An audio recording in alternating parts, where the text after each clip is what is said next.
Andrea Janer is suing her ex-fiancé, 25-year-old Brad Culverhouse, for breaking an apartment lease and for his share of the utility bills.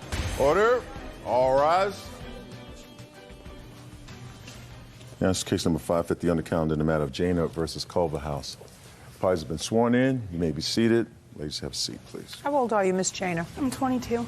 Prior to moving in with the defendant, with whom you lived, according to you, for about 2 years, what were you doing? I worked as a home health aide. Until when? Until March of 08. And when did you become pregnant? July of 08. Why did you stop working? They didn't pay gas mileage. I didn't have the money to go all the way into Worcester, which we lived in Creston, which was like 15 to 20 minutes away, but they were running me all over the town, and I didn't have the gas because I was the only one working and paying our rent and all of our bills. So what kind of income did the family have? It had his income? When he did work, it wasn't all the time. Well, who paid the rent? He did, or my mom. So let me understand this. Nobody's working full-time. You're taking money from your mother, and the solution to the problem is to have a child. Yeah, well, we didn't plan it. I'm not so sure about that. I'm sure we didn't plan it. You don't have to necessarily plan it. All you have to do is be irresponsible. Well, we didn't plan it, and we were using protection. I was on birth control, and then I didn't have any. Like, I didn't have insurance. I couldn't get birth control, so it wasn't just me, though. It should have been him, too. But only one of you has the baby. But there's two of us. No, but only one of you has the baby. And Yeah. who are you living with now? My mother. Now 3 of you have a baby. No, actually, 2 of us have a baby because he doesn't take care of her. No. Yes. No. 3 of you have a baby, but only one person is responsible for her, and that's her. No, I take care of her. Mm-hmm. Who works? My mom does, but my mom works, but I still do what I have to do to take care of my kid. At least I'm there taking care of her every single day, unlike him. So that's what I'm saying. Only one person is supporting her. That's her. Unless you get aid. Do you get aid? Yes, I do. Then I'm supporting her. Me and your mother. I work And Bert. I work for what I have to work for the money and stuff I get. I get it. I understand workfare. This is your problem. You're suing him for broken promises. I'm suing him for stuff that I got stuck with. Right. Because we lived together and he left me with absolutely nothing, and his daughter too. So I shouldn't have to be stuck with all the utilities and all the rent because he left with no notice. Whose name is on the lease? It's both of ours. Let me see it.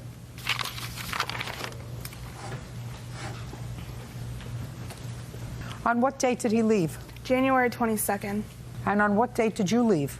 January 30th. So you have rent due and owing the landlord February, March, and April. Yes. Okay, sir. Who's supposed to pay, let's say, half the rent for February, March, and April? Well, I paid up for 9 months because she didn't have a job. I paid That's okay. a You deposit. were living together. Okay, you but were I living left. together and weren't protecting yourself appropriately. Now, who's supposed to pay? I think she should pay the rest of it because I paid for 9 months of it. I mean... No. You can't just leave. Your name is on the lease? Why can't I leave if it's on... You can't just leave irresponsibly. Why? Don't speak until you see my mouth close.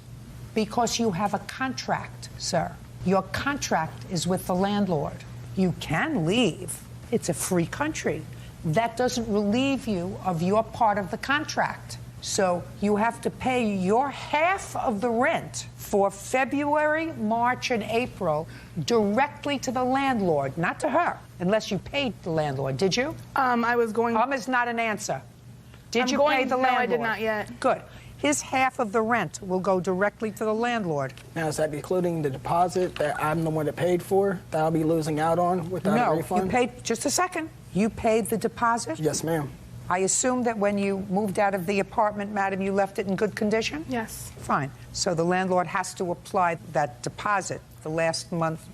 You're not going to give it back to him. So it's $750 divided by 2 equals $375. That's what you have to send to the landlord, and you lose your deposit. Got it? Yeah. Now, what else do you think he owes you for? Half the utilities that were due. When he left, there were 3 disconnect notices, and that was like the disconnect plus then I got the new bill. I was on a program called PIP, which was to help us with like low-income families help pay the utilities. And when I got them shut off, the accumulated balance is what my bill is. My electric was $856 after the accumulated PIP balance and everything. So who does that check get made payable to? AEP. AEP. And in whose name are the utilities? Mine. Can I see it, please?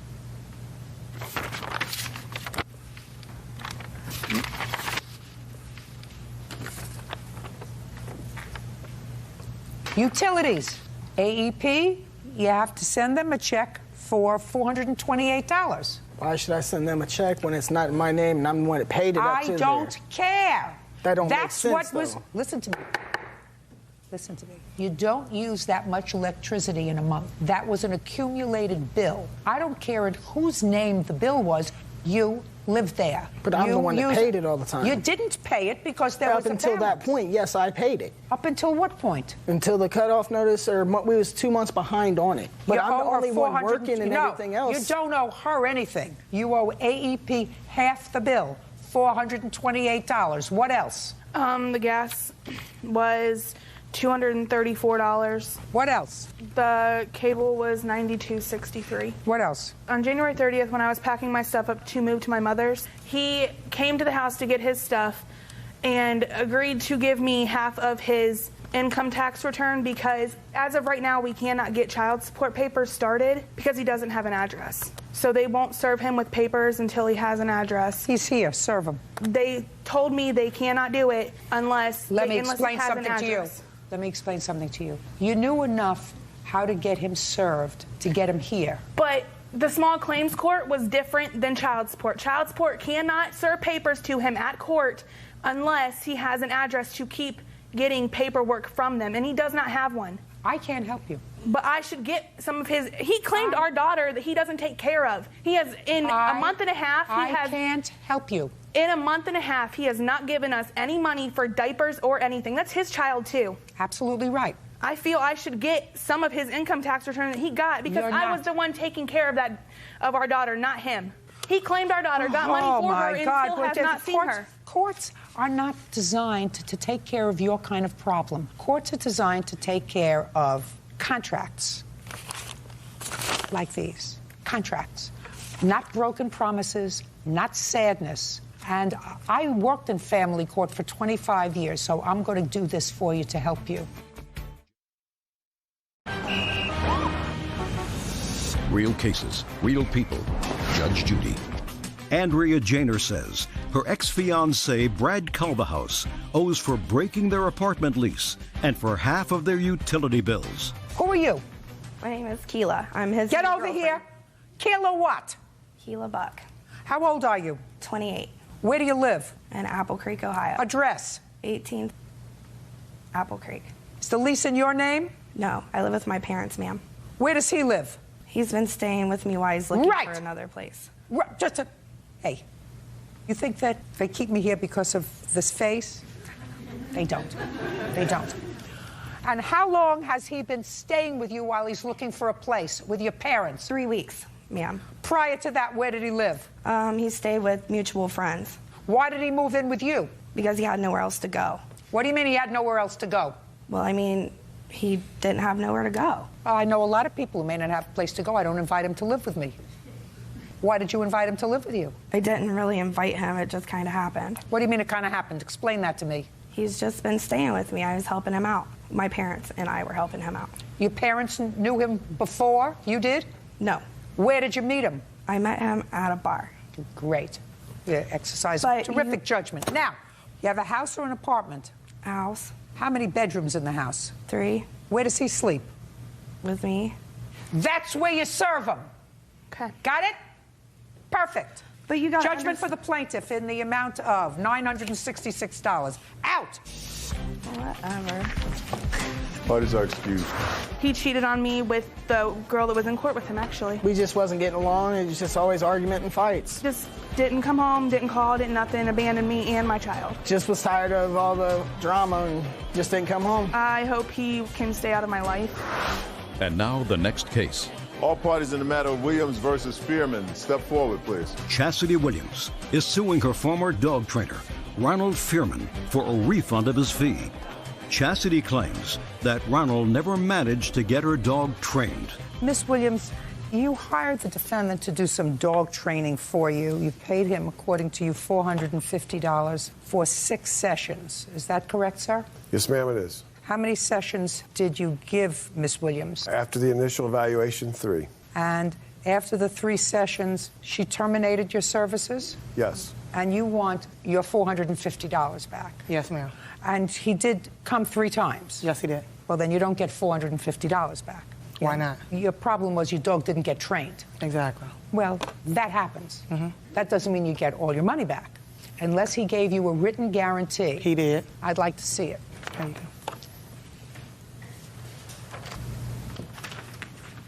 go. Okay. All right, so let me read you what this says, because you have a whole contract here. It says that there are no cash refunds. Any refunds will be handled as future training sessions. Training is guaranteed for the life of your dog, and if necessary, your dog will be retrained at no cost to you. However, if it is required that the dog stay at the behavior modification school, you will be required to pay boarding at the rate of $20 a day. You understand what all this says? I understand. Okay, so why do you think that this contract doesn't apply to you? Because he voided it. He didn't come when he said he was going to come. The dog wasn't trained even after 3 sessions. And if I wanted to send my dog to a boot camp to be trained, that's what I would have did in the first place. I'd hired him for in-home training to come train my dog at my house because it was more convenient to me that way, and that's what I expected him to do. He guaranteed that my dog would be trained. No, he didn't. It says that training is guaranteed if you follow through with the program, and they guarantee that they will retrain your dog if your dog is not trained. And if the retraining requires a stay at their school, they will do it for free. But all you have to pay for is the boarding at $20 a day. That's what your contract says. Okay, but in order to train the dog, you have to come. I mean, how you going to train him if you're not there? You just told me that he came 3 times. He came 3. He didn't come 6 times like he promised. Just a second. Who told him not to come back? Himself. Every time he had an appointment to come, it was an excuse why he couldn't come. Just a second. He came 3 times? Yes. Did he say to you, I'm not coming back anymore? No, he didn't call me. Did you call him? I emailed him and I told him to call me because I was having concerns about the way the training session was going and how inconsistent he was. And? And he never called me. He emailed me back. What did he say? This long email about how... I'd like to see it. I couldn't print them off because... I just want to see the long email he sent to you, after which you claimed that you had no contact with him. Okay. If she just keeps scrolling down, that's the one he sent.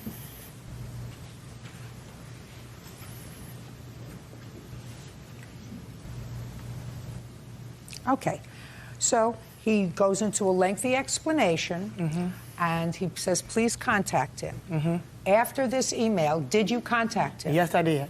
Okay, and where is your response to him? If you, I can. Let her show me. I don't do those things. Show me your response to his lengthy email. Okay. Why don't you read it to me? I emailed him back and I said, no, our initial was the 13th of October and a Friday, and you canceled that Friday and came on Sunday. I know it's not going to happen overnight, but I expect to see some results by now. He emailed me back. He said, I appreciate your understanding and patience.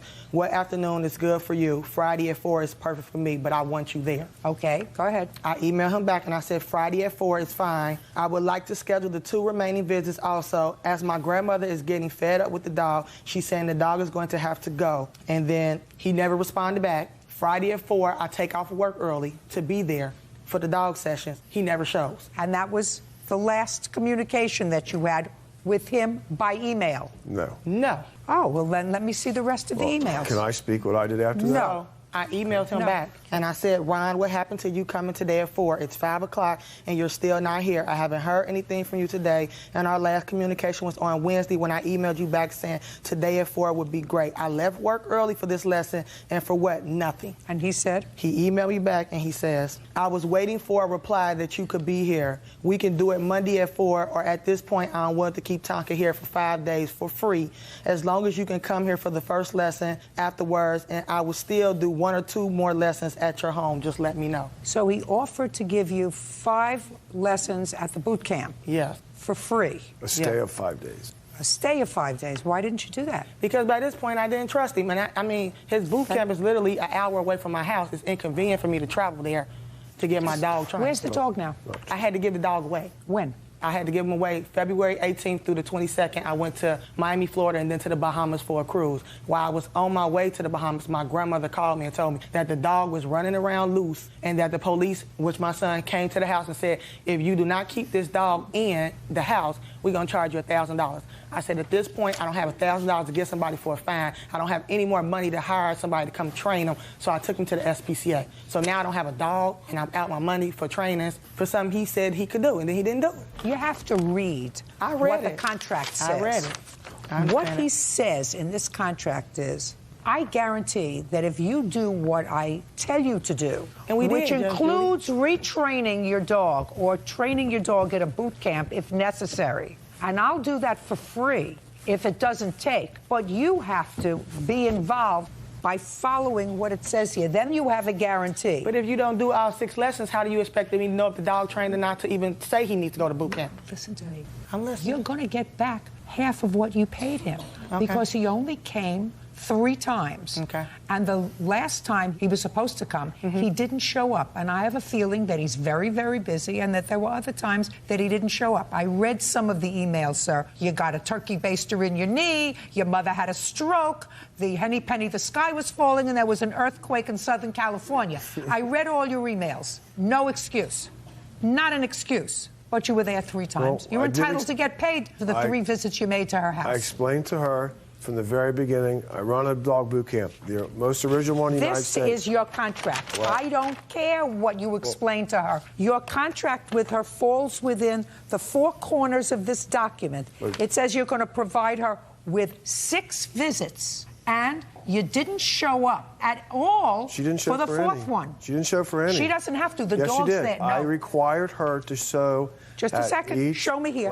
Well, show me here. Show me here. No. Just, you're not paying attention. You're right. Show me here. You're right. This is your contract. If you want to use a verbal contract, don't sign it. Okay. This is your contract. Okay. It works for you and against you. You can't tell me anything beyond this. I required her to be there, then it would say, I require you to be there. It doesn't say it. It doesn't exist. Lesson learned. You didn't show up. Lesson learned. You owe her $225. Could I explain anything? No, you owe $225. Goodbye. Explained enough. Thank you. Parties are excused. Is suing her former friend, Christina Diamond, for scamming her on a deal to buy season tickets for the Minnesota Vikings. Order. All rise. Yeah, that's case number 548 on the calendar in the matter of Schnetzer versus Diamond. Thank you. You're welcome, Judge. Parties have been sworn in. You may be seated. Gentlemen, have a seat. Ms. Schnetzer, how long have you and the defendant been friends? We had known each other about a year. Not true. You meet, just a second. From where? Well, I met her at work. So this When? was back in 2008. No. Ms. Diamond, don't interrupt her again. What month in 2008? I believe it was March, April. When did you and Ms. Schnitzer meet? Actually, we met in 607, and me and Tammy worked together. Where did you At meet? Direct Buy. Is that where you both worked? Yes, it is, ma'am. Were you working in Direct Buy in June of 07? Yes. Is that where you met her? I thought it was 08. But... It was 07. Your lawsuit alleges that the defendant sold you fake tickets. The defendant says it was your scam, not hers. So why don't you tell me, when did this discussion start about tickets? July 7th, 2009. Go ahead. She called me up and said that... Don't look down. Look at me. She wanted to offer me her season tickets that she inherited from her father, who had recently passed away. My dad's not dead. No. If you speak again, I'm going to rule in her favor, and I'm going to throw you out. You don't want that. No, ma'am. Okay. She told me her father passed away. Just a second. I want you to tell me what the exact conversation was. She called you on the phone and said what? Said, I have seasons to the Minnesota Vikings, and she knew that I loved the Minnesota Vikings. I'm a huge fan, and offered them to me for $500, which was a really good deal for season tickets. And I asked her why, and she said when her father passed, she received a huge inheritance from her father and didn't need the money. Go ahead. We met 2 days later, July 9th. I wrote her a check for $500 for the tickets, and I received a receipt. She didn't have the tickets right then and there because they're season tickets, and you don't get those until usually the first week of August. You receive those. So we had agreed that I would pick them up at the will call booth at the Metrodome where the Vikings play after the first season opener, which was September 13th. So don't look down, on look at me. September 13th, I called the ticket office. They didn't have them. And so I followed up a week later, again calling there, and no tickets. No tickets. They were going to be okay. So in my and you name. still haven't gotten the tickets. Still haven't gotten the tickets. So then. Okay. And when for the first time did you ask Miss Diamond for the tickets? When I called her on the 21st of September, I called and left her a message on her cell phone, just stating that the tickets weren't there. So give me a call and let me know what's going on. And later that night, I got a phone call at 7:30 p.m. from her boyfriend, Antoine, called me and said, "I'm sorry to tell you, but Christina has passed away." And I'm in shock. I'm just shocked as can be. I mean, I was upset, and I asked when she passed away. He said 6 weeks ago, and I asked how. She said a diabetic attack, and I knew she had diabetes. So, I mean, who would do such a cruel thing? I mean, I believed him. So that was that, and of course I had to figure out what was going on with these tickets. I had my brother and his friend coming from out of state that weekend to use 2 of the tickets. There was 4 total. So I asked Antoine if he could contact Don, her husband, and find out what's going on. How much are 4 season tickets worth? Depending on where you're sitting, these ones were very good seats. How much were they worth? Probably about $2,000. More than that. Shut. Oh, sorry. Now, if someone wanted to turn those kinds of tickets into, let's say, the stadium, how much do you think they could get for them? Quite a bit. Give me. You're the fan. Depending on the game, if it's a Packer game, you could sell them for twice as much as face value. So if they were $130 seats, I'm talking about the whole season. $200 a seat. If you sold them all, $3,500, $4,000. So this was a real bargain she was offering you, a real bargain, because she could have sold them herself back to the stadium for $2,000, right? Right. It's really pretty nuts of her to sell them to you for $500. That was a good friend of hers. I trusted her. No, I didn't ask you whether you trusted her. You didn't even know when you met her.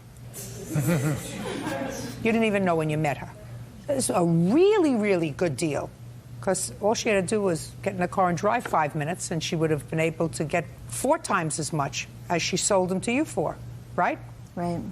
Because Miss Diamond has a whole different story, which I'm going to hear now. Now it's your turn. Thanks, Judge Judy. Actually, like I said, we did meet on 7/9/2009 at Caribou Coffee, myself and Tom. Who's Tom? Raise your hand. We met with Tammy, sat down like we've been friends since '07, and we met at work. We kicked it off. She was. What did you meet for on the 9th? We met for the fact that she asked me that she needed some money for her rent, that she was on unemployment. That's not true. Listen, I do not want you to speak now. You know how I told her? She spoke out. I was going to rule in your favor. Yes, Your Honor. And if you respond to her, I'm just going to dismiss your case. Now you got it? Yes. Okay. Thanks, Your Honor. Now you have to go back. You have to go back to why you were meeting, the conversation that you had with Ms. Schnitzer that correct. Caused you to meet. The conversation is that Tammy had called and indicated that she When did she call you? She called on 7/6/09. Tell me what she said. She said, I need some money, as usual. I can't afford my rent, and I need some money from you. And she's borrowed already $1,800 from us in the past, me and my husband. And she indicated that we need to cook up a scam because her brother and his friends like Vikings tickets. So she had us meet her at Caribou Coffee, indicated... No. What did you say to her? I said to her, okay, I'll meet you there and discuss if you need some money. At that point, we didn't know what the Vikings tickets were in reference to, nor what was going to go down at the Caribou Coffee in Minneapolis. Real cases, real people. Judge Judy. Tammy Schnitzer says her former friend, Christina Diamond, scammed her on a deal to buy season tickets for the Minnesota Vikings. Christina says It's Tammy who's running the scam. Go ahead. So on 7/9, I drove over there. Obviously, she's my friend. I've tried to help her out numerous times, and she indicated to me at that point, and Tom, that she needs some help with some money, so she wanted to create a scam. Had us write her a receipt. She'd write me $500 to tell her brother that she had bought Vikings tickets from me for the season so that her brother would give her the $30,500 difference. So basically, she was going to tell him that she paid $500 of it, and because her brother had money, she was going to scam him, show him the receipt of the canceled check and the receipt, and have him give her the $3,000 difference until she could pay him some money back because she was on unemployment. So that's what went down, and I said, okay, well, I tell you what, I'll help you out this time. It's my stupidity that I said I'd help her out, obviously. But again, we've given her money before. But you told me in your answer, madam, that she also gave you $50 from the $500. That is correct. Yes, she did, ma'am. So she that told was me payment for your services, per services. se. Yeah, we all went down. I called my husband from Caribou Coffee, which is here, Don, and he had met us downtown St. Paul in his courier van, and Tammy disclosed the plan to him and sent me into her bank and indicated that she'd give me $50 of the $500 so that she could make approximately $3,000 off her brother and his friends for the season. Over here. Tell me what you know. I received a call from Christina telling me that she wanted me to come down to the bank because she had to cash a check for Tammy. And then I went down there, and Tammy filled me in and said, I need to make some money, and I'm going to make it this way by selling the Viking tickets. Mm-hmm. Sit. Who are you? Tammy's brother. I'd like to hear from you. Tell me your last name. Mike Schnetzer. Tell me what you know about your sister's financial difficulties. First of all, if she needed any money, she would go to me. No, that's not what I asked you. I asked you, tell me what you know about your sister's financial difficulties. I'm not aware of her having any difficulties financially. Was she employed during the entire months of June, July, and August of 2009? No. How was she supported? She had unemployment. When was the last time your sister had a full-time job? Beginning of last year, I believe. What kind of job did she have last year? She worked at Direct Buy Marketing. How long did she have that job? Probably 3 years. 4 years. All right, Mr. Schnitzer, now tell me what you know about these tickets. Tammy called me after she found out that she was going to get these tickets. So your sister called you. Do you remember when she called you? Middle of July. July of 09. And do you remember exactly what she said to you? She said, I got a great deal on season tickets, and they're $500. Did she say who she got the tickets from? Yep, Mr. she explained. She explained Christina, a former coworker and friend for about a year, and explained her family situation with her dad passing, and she had a lot of money, she didn't need it, and she was going to give the tickets to Tammy because she's a big fan, and she wanted to give it to somebody that would appreciate them. And she was going to sell her the tickets. That's right, for $500. And you understand, Mr. Schnitzer, that Miss Diamond could have turned around and just gone to the stadium and sold the tickets for 4 times as much. Yep. Right? Yep, that's correct. Didn't that sound odd to you? Yes. Your statement that she was going to sell her the tickets for $500? But I trusted my sister, trusting her. No. Do you understand what I'm saying to you, Mr. Schnitzer? Doesn't that sound odd to you that your sister would say, I have this great deal on tickets that are really worth $3,500. I can get them for $5,000. Would you have bought them from your sister for $2,000? Would you have bought them from your sister for $2,000, Mr. Schnitzer? Maybe. This $500 amount for 4 tickets, which were well-placed tickets, was an unusual treasure. I believe. Just a second. Were an unusual treasure for $500, and I do not believe, Mr. Schnitzer, that his sister said, I got this great buy for $500. That I don't believe, because it would have been a great buy at $2,000. And you would have bought them at $2,000. Maybe you did. I don't know whether you did or not. But I'm not sure I believe you, Miss Schnitzer, that that's how it came down. Do you understand? I'm telling the truth. Okay. So does Miss Diamond say she's telling the truth? She's lying. Yeah. The case is dismissed. That's Thank you. Parties are excused. May step out. They all scam me to make money to pay their bills. She scammed me out of $500. It's ridiculous what they were applying. And a lot of emotional distress. Oh, there is no friendship. I'm a trusting person. The brother just came out saying I should be in jail. I trusted her. She said she was my friend. For what? A civil $500 case? Okay. And she lied to me. She lied to me. But you lost. She was lying every second out there. And now the next case. All parties in the matter of Fredera versus Gillespie, step forward, please. Terry Fredera is suing her ex-boyfriend, Kenneth Gillespie, for bail money, attorney fees, and utility bills. Ms. Fredera, you and the defendant have had an on-again, off-again relationship for many years. According to the complaint that I read, you had not spoken to or seen the defendant in about 18 months. When you received a telephone call from him from jail. That's correct. The telephone call from jail said that he had been arrested for his 4th DUI and he needed some help from you. So you hired a lawyer, bailed him out of jail, and then invited him back to your house, where he stayed for about 6 weeks. Then he left. You want him to pay you back the money that you laid out for his bail, rent, for the fines from his DUIs. All of that encompassed several $1,000s. He says that he doesn't know you were dying. I am totally disinterested in rent or his share of utilities for 6 weeks. How long have you lived in your house?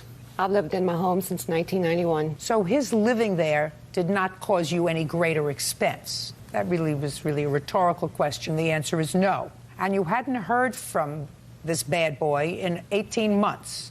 And he wasn't calling you to tell you that he had an epiphany and he was in love with you and he wanted to get back together with you. He called you from jail. 4th DUI, where you had to go bail him out of jail. So I'm not thinking that there was a whole lot of conversation about rent. But I would like to find out from you, and from you, sir, about your incarceration. So why don't you tell me when you were picked up and for what? Okay, I was arrested March the 10th, 2009. And like you said, I hadn't spoke to Terry for some 18 months or so. I already said that, sir. You should have been paying attention rather than daydreaming. Listen! March 10th, you got picked up. For what? DWI, 4th offense. Were you already on probation for DUI? No. When was your last DUI prior to March 10th? I think 2006. What kind of work do you do? I'm disabled. What's the nature of your disability? Back problems and internal problems. How long have you been on disability? 2005. Where did you work prior to 2005? I had my own business. When you say internal problems, you're talking about gastrointestinal problems? Liver. And how many DUIs have you had since 2005, since you went on disability for your bad liver? 2. Well, I guess you don't learn. Been sober for about a year now. Great. If you've been sober for about a year, why aren't you working? It's not an answer. Okay. Calls you from jail. And he asked me if I could help him get out of jail. He knew that I had a little money at the time, and I asked him, I said, well, you know, I haven't seen you or spoke to you in so long. How do I know you're going to pay me back? Because he owes me money for past, anyway. So he told me that. He owes you money for what? He owes, well, it's just the past 10 years. You know, at one time he didn't have 2 nickels to rub together. But I asked him, my question was, how are you going to pay me back? Because that's a good question. He doesn't work.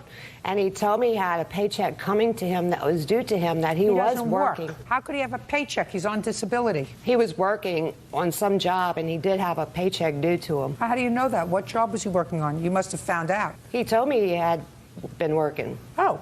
Did he tell you what he had been working at? No, ma'am. This all comes together.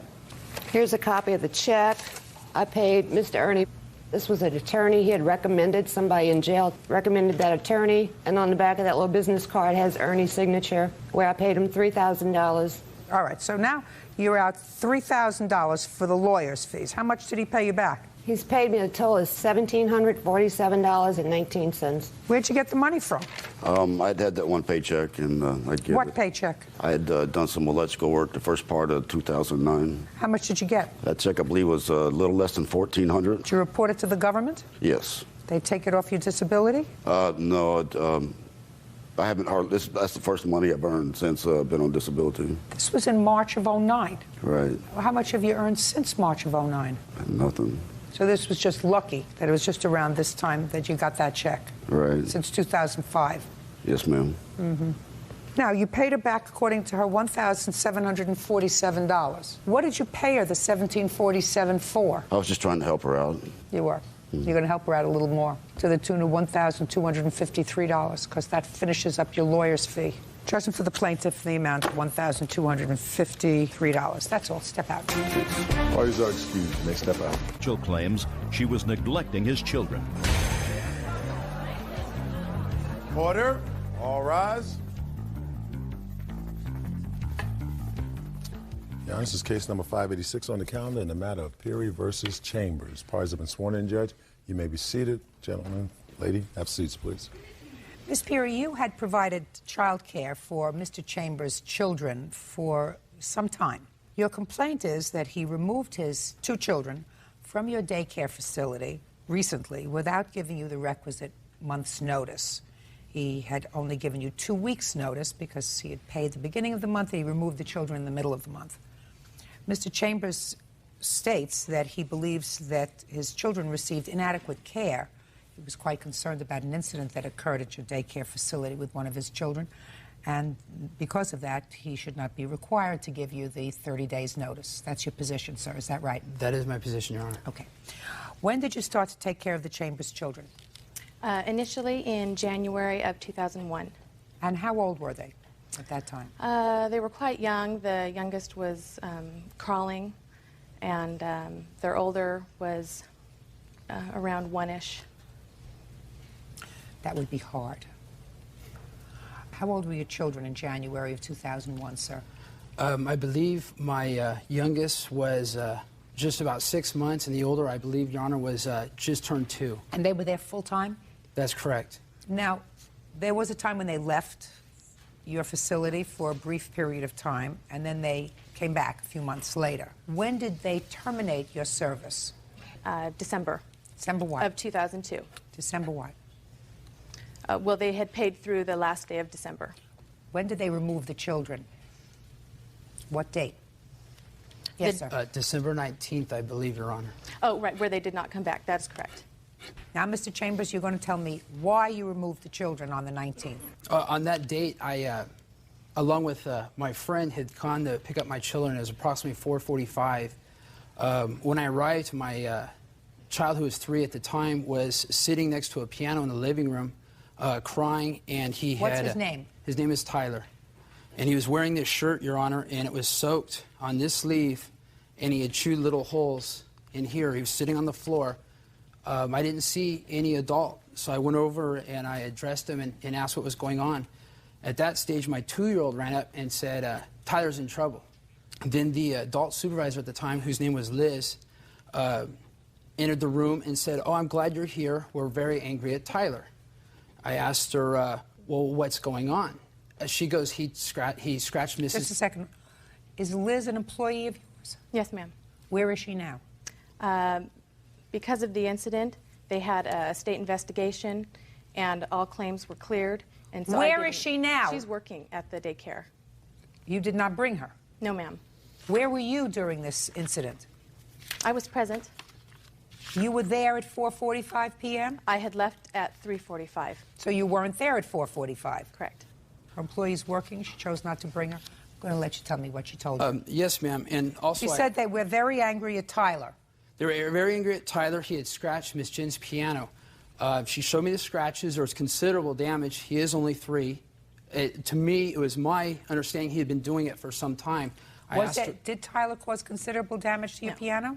No, I did a simple polish on the piano, and they all but disappeared. At the time, it looked like it was scratched?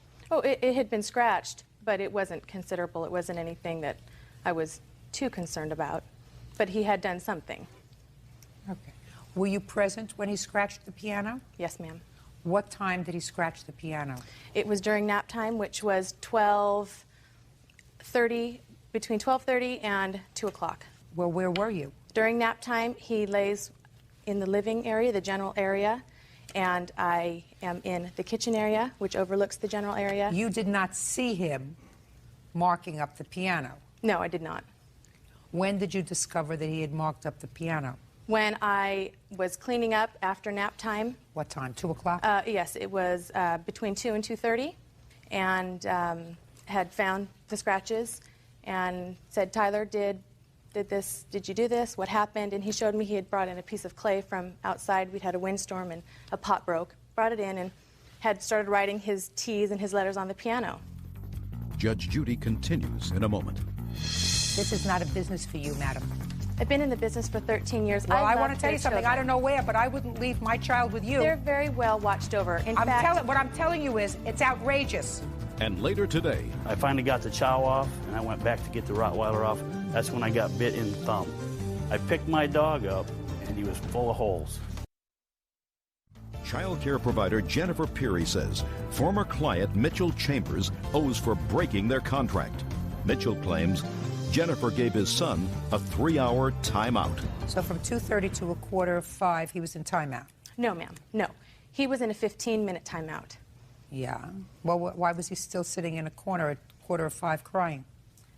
That is not the case. Well, you weren't there from 3:45 until at least 4:45, is that right? I did ask Okay. Now, what did her employee Liz tell you? I asked her, well, when did this happen? And she stated between 12:30 and 1.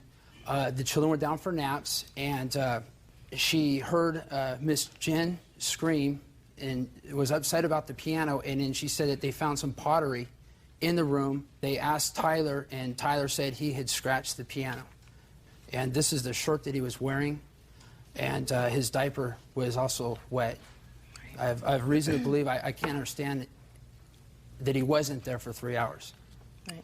Your Honor, he regularly chewed on his clothing. He was a very nervous child, and he regularly chewed holes in his clothing and had quite a bit of saliva and drool, so that was very normal for him to chew on his clothing. Mm-hmm. And when I left at 3:45, I told my employee, go make dinner, get, the evening ready. He was done with his timeout. It had been done and over with. Who was your employee? Liz. How many children do you have? There were probably approximately 11. 11 children, and how many employees? One? It is myself. You weren't there at right, 3:45? I have 3 employees. How many were there that day? 2. At that time, it was 1. And you told the one employee that was there to go inside in the kitchen and get ready for dinner? At the time, that's what you just she told is me. not I mean, left is that with- what you just told me? You told me you left, you had one other employee, you had 11 children, including at least 2 toddlers, one 2 years old and one 3 years old. Right. One that had already brought a sharp enough object into the house so that they could damage a piece of wood.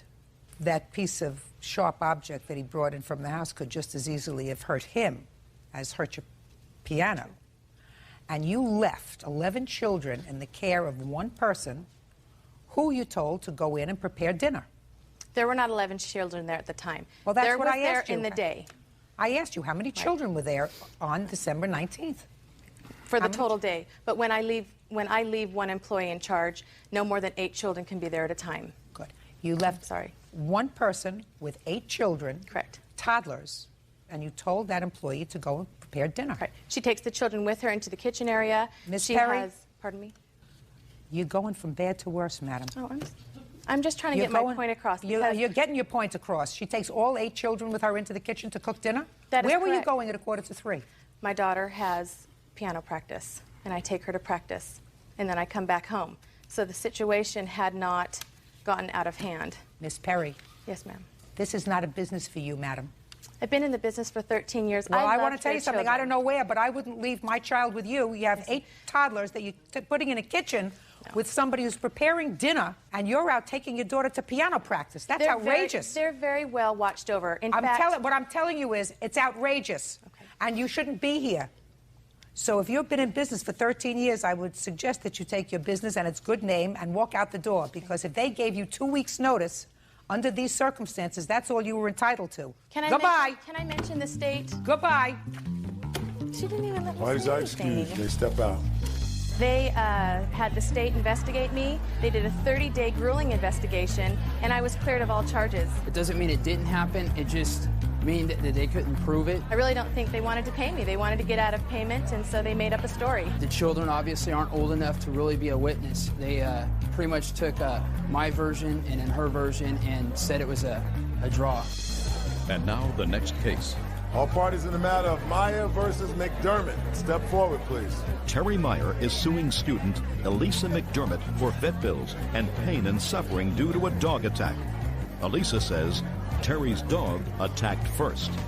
Mr. Meyer, it is your claim that the defendant's dogs bit not only you, which was a minor injury, right, but seriously injured your dog. Yes. By biting your dog. You want the defendant to be responsible for all of the bills that you sustained as a result of this attack. Ms. McDermott says that the whole incident was your fault. So I'd like you to tell me where this happened, what time it happened, who else was present when it happened. It happened on January 12th in our city park, and I walk my dog there every day, 3 times a day. What kind of a dog do you have? I have a little rat terrier husky mix, How much does the dog weigh? about 25, 30 pounds. What time of the day were you walking? 6 o'clock, exactly. Go ahead. I got out of my truck and I walked down to the lake, and my dog was on a leash, and I felt the leash go all the way out, and I turned around and there was 2 dogs on my dog chewing on him. Excuse me? Don't speak until I get to you. Okay, thank you. I turned around and the dogs were chewing on my dog, and his leash broke. I ran over to my... What kind of a lead was it? One of those that... A little retractable on a little cord. But he's a little dog, and the dogs were chewing him up. I ran over there, and I jumped on the dogs. There was nobody around when I jumped down on the dogs. Then all of a sudden, I looked up, and she was standing there. What kind of dogs were these? One was a Rottweiler Black Lab mix, and one was a Chow dog. The Rottweiler had his jaws locked on my dog's behind, and I couldn't get him off.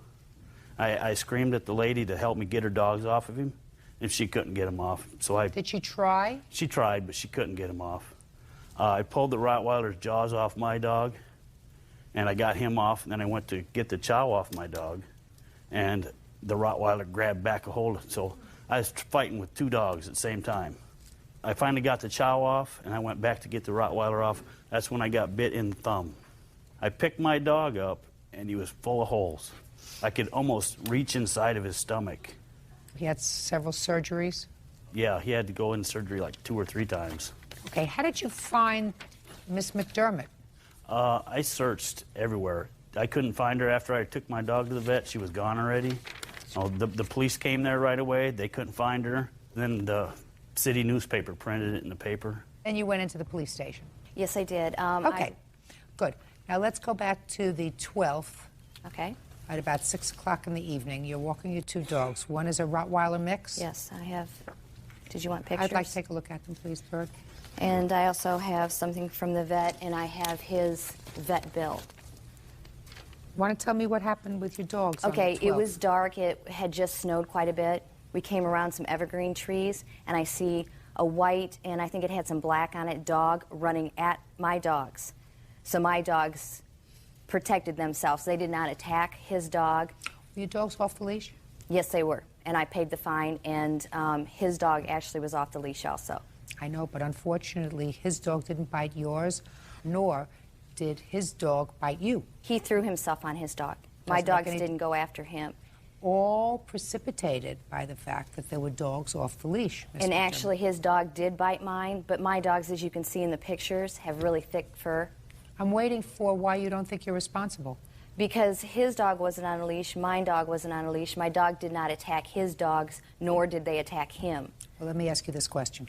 What efforts did you make to pry your dog away from his dog? He ran about the same time I did. He threw himself on his dog, and I retrieved my dogs. He never tried to retrieve my dogs because he was laying on the ground over his dog.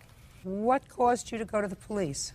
The first time I checked, there had been nothing said about it, and then friends of mine had read it in the newspaper, because I walk all over town. Everybody knows what dogs I have. Now, Mr. Mayor, I have these vet bills, and is this correct that your total out-of-pocket expense for your dog was $304? Exactly. Is there any other evidence that you want to give me? Yes, I have pictures of my dog. I'd like to see them. Here's one before. There's the dog after he was attacked, and me. What did you do for the bite on your thumb? I cleaned it up. I was so occupied with all this, I didn't have time to go to the doctor.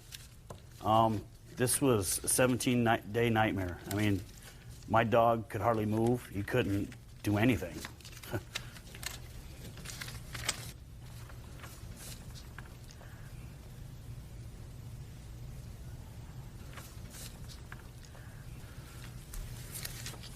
I have...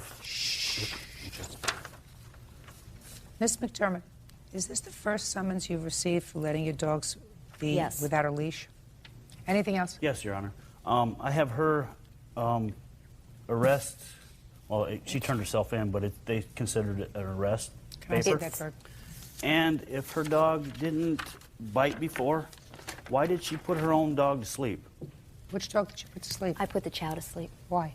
Because when he was very young, I had problems between the two dogs. And what I felt about the incident was that Chewy is that's the Chow that I put to sleep, is a very protective dog. He's not a vicious dog, he doesn't attack, but he was very protective of me. And I didn't want to have a situation where a young girl lost control or a young child lost control of their dog. It happened in another city. Your Honor? Yes. Now, she put the Chow to sleep, but the Rottweiler did all that damage. Those dogs were vicious. I mean, there was... And what if it was a little kid at the park? Because we live by school. Well, Miss McDermott then takes a serious risk. This is certainly some serious damage that was done to this dog, and this was done by the Rottweiler. Yeah, most of it, just the puncture wounds on the back. See, now I don't know how he can say he knows which dog gave, because he threw himself on the dog, and it was screaming and excited, and his dog ran at us. He knows. So I put my hands in their mouth to pry them out. I know what dog they were. He knows.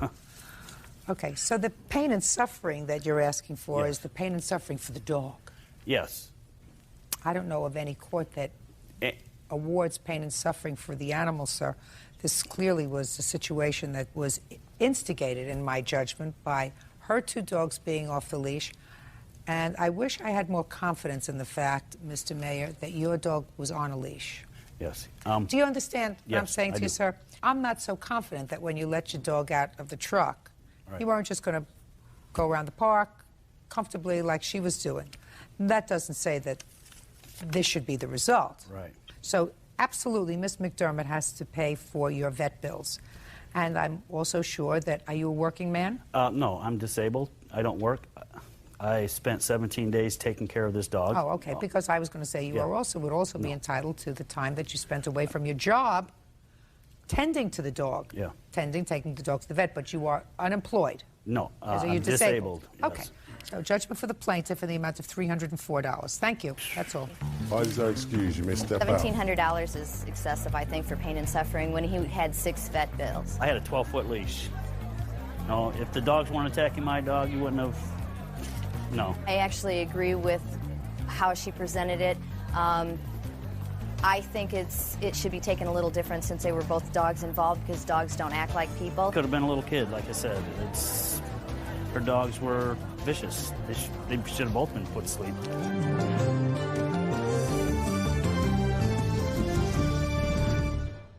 Is suing the mother of his daughter, 22-year-old Tiffany Harron, for the return of a TV and home theater system.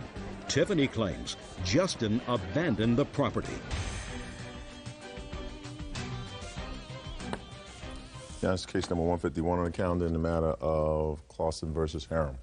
Parties have been sworn in. You may be seated. Ladies, have a seat, please. Miss Harem, while I have a busy day today, and I'm not going to make you leave the courtroom, I'm going to suggest that the next time you appear in court, you are more appropriately dressed. Do we understand each other? Sorry, Your Honor. You're not going to a beach party today. Today you come to court. When you come to court, you come appropriately dressed. We understand each other? Definitely. Good. Now, Mr. Clausen, you and the defendant have a child together. Yes, Your Honor. And it is your complaint that when you separated some time ago, you left your television set and entertainment center with Miss Harem. Yes, Your Honor. And you want those items back. Yes, that would because be you great. say you paid for them, and you're still paying for them. Yes. Ms. Harum says you left her not only with the child, but with a whole stack of bills, and she paid as many payments as you did on that television set and entertainment center. They don't belong to you, they belong to her. When did the two of you separate, sir? We separated in January of '04. And when was the television purchased? In September of '03. And the entertainment center? As well, at the same time. And the TV stand as well. You moved out of the house, sir, in January of 2004? Yes, Your Honor. And you left the television set and entertainment center there? Yes, I took everything else that I could, but I did not have a truck to take that. Well, between January 2004 and June of 2005, I assume that you could have gotten a truck. Yes, Your Honor. But you didn't. I did. I called the police. She wouldn't let me get it. I called the police and they said... The first time that you asked for it was what date? A couple days after that. I was like, hey, can I get it back? She said, no. Too bad. Okay, fine. When did you first file a claim against her in small claims court, which you did in order to initiate this case for the return of your TV and entertainment center? I have it right here when I went. What's the date? The date is 3/15 of '05. So I'm going to ask you, where were you for 14 months? Yeah, I'm trying to become a firefighter. And I was going to school 4 or 5 days a week, and I just didn't have any time for that at all. And taking Well, care what of are my you doing now? Now, I took some time off because we went through a bunch of custody hearings for our child. One custody hearing. Shh, Mediation, meeting lawyers, and everything else. Just a second. So you took time off for that? Yes. And when was the custody case ultimately decided? 3 weeks ago, 2 weeks ago. Give me the date. May 18th. Yes, Your Honor. And at what stage of the proceedings were the custody and visitation and support case in at the time that you filed the small claims court case? I filed it right after that. Right after what? After we went to mediation, I filed for small claims court on... Well, what happened at mediation? I tried taking it to mediation. She wouldn't have anything to do with it. Her mother said that she would pay me $1,500 for it, but she... What are you talking about? May I say something? Yes. In mediation, he took my daughter from a family member's house, which happens to be my cousin's mother. He wouldn't let me see my daughter, so I went down and I filed custody papers. They granted me full temporary custody. When was that? In March. In March, and it was right after that that he filed the small claims court case. That is correct, and it was the day that he was ordered to pay me child support that he served me the papers for the small claims Tell court. him why. Excuse me? I was going to have him tell her. Excuse me, Your Honor. I'm sorry. I didn't ask you anything. Now, on what date did you take your daughter from this lady's house? I'm not sure of the date, Your Honor. Well, if you're not sure of the date, she is. What was the date? March 15th. Yes, madam. You want to get up and say something? Yes, I do. You're exploding. Yes, it was March 23rd. What was March 23rd? That the baby was removed from the cousin's house because we had a phone call. She was Shh, don't speak. We had a phone call from a bounty hunter looking for Tiffany. And Yeah. the bounty hunter stated that he needed to get hold of her and that the guy that they're looking for was a drug dealer. So her family told Justin to go get Kaya. And that's why Justin went and got Kaya. Her father and her... Just a second. There was a hearing, ultimately. Yes, Is that Your Honor. right? Yes, Your Honor. And at the hearing, who was awarded custody? She was. I did not have any paternity tests. Have you had one now? No, the court did not order me one. They Why said, not? I have no idea. They just said that, okay, well, are you willing to take care of this baby if it is or not yours? I said yes. So therefore, no paternity test still, but I am... Did you ask for a paternity test?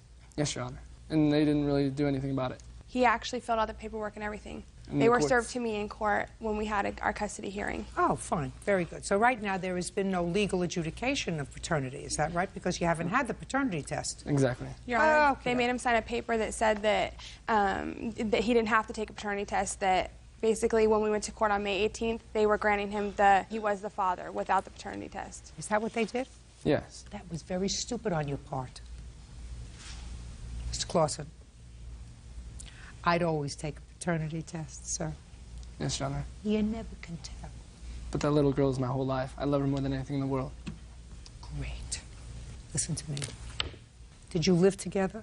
Yes, Your Honor, we did. For how long? 4 years? 2 years. Was it 2 Huh? years? Yeah, 2 years. 2 years at our other house in 6 months, so 3, 2.5, almost 3. We were together for a while. Is this your son? If you can have a paternity test, if you were my son, I would say have one. Giving you my good advice. That's the last thing of good advice you're going to get from me. You left the television in the entertainment center with her for 14 months, sir. I did, and I kick myself in the butt for it every day. But you had an agreement. Well, the other thing was that if she was to move out, I would be able to get it back. And she says, well, it comes in a package. If you take me back, then I get her and the TV back. And? And I don't want that deal. Why not, sir? Because he'd rather have a 17-year-old girlfriend. Shh. Don't interrupt again. I let you slide with the outfit, not with the conduct. Go ahead. Because, Your Honor, it's just how I've caught her at some guy's house, and it's just wrong, and I don't want to have that lifestyle. Well, very good. You see why I suggested you get a paternity test, sir? Yes, Your Honor. Judge Judy continues in a moment. You went and bought clothes on his Sears account for yourself? I did buy things for the baby. You didn't. According to you, you bought cami things for you. Cami in white, cami in pink. Maybe this shirt to be exact. And later today. Miss Bass, you got to understand something. You may waltz around me, but ultimately, I'm going to get to the truth. Real cases, real people. Judge Judy. Justin Clausen says the mother of his daughter, Tiffany Harum, owes for the return of property and credit card charges made without his permission. Now, you get a paternity test, sir. What you don't get is a television and an entertainment center that you left there for 14 months. Do you understand? Yes, Your Honor. Madam, you could sit down. Thank you. Get over the television and get over the entertainment center. After 14 months, they're abandoned property. You left them there. I assume that your daughter is watching the television set? The one that you left? No, it's in storage. It's sitting in storage.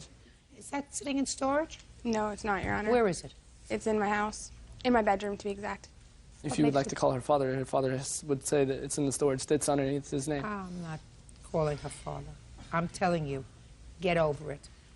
Thus far, the order was that she has custody and you have visitation and everything is nice, even though custody didn't end up the way you wanted it to end up, right? Yes, Your Honor. That doesn't mean that you try to exacerbate an otherwise relatively calm situation by filing a small claims court 14 months after the fact for a television set. Well, that was It's not stupid. That was not the only thing, though. She went to Sears and purchased some stuff on my credit card. Oh, I'd like to see that. Here's the receipt.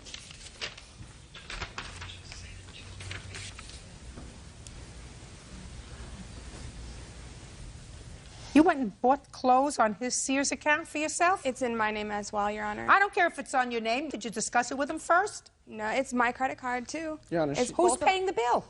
We both paid the bill. No. Excuse me, Your Honor. I paid the bill before he moved out for over 2 years. I'm talking about now. This sales and I offered check to pay him. Is dated March 11th, 2005.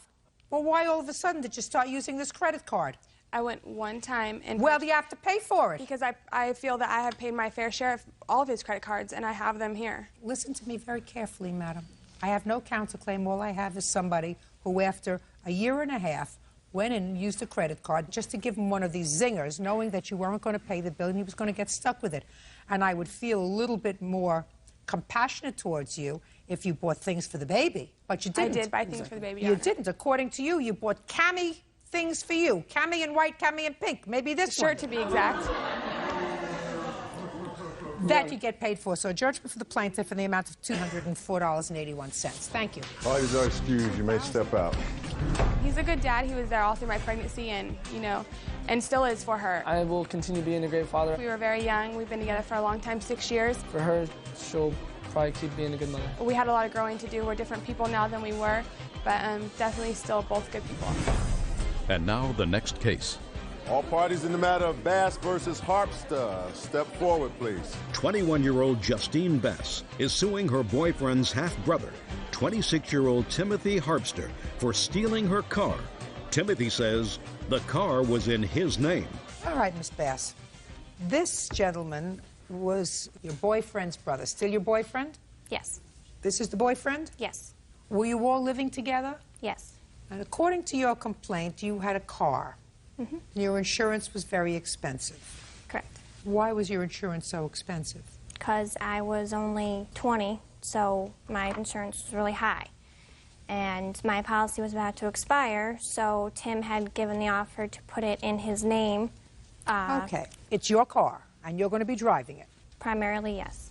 And in order to get cheaper insurance, you signed the car over to him. Not only that, we were all living together, and Tim's car was about to get taken because he didn't pay on it, so I was driving his and he was driving mine. And we would all be driving each other's cars, and so he had to put it in his name. So then it was really all of your car. Everybody paid their fair share of gas and maintenance on it and everything else? No, I paid the maintenance. Everybody paid gas for the car? Well, what we drove, we put in gas and stuff, and I You're not Miss Bass. You got to understand something. You may waltz around me, but ultimately, I'm going to get to the truth. Okay. You understand? Sure. What you did was defraud the insurance company. That was your intent. No. Your intent was, oh yes, your intent was that it was really your car, because that's why you're here. That's why you're here. It was really your car.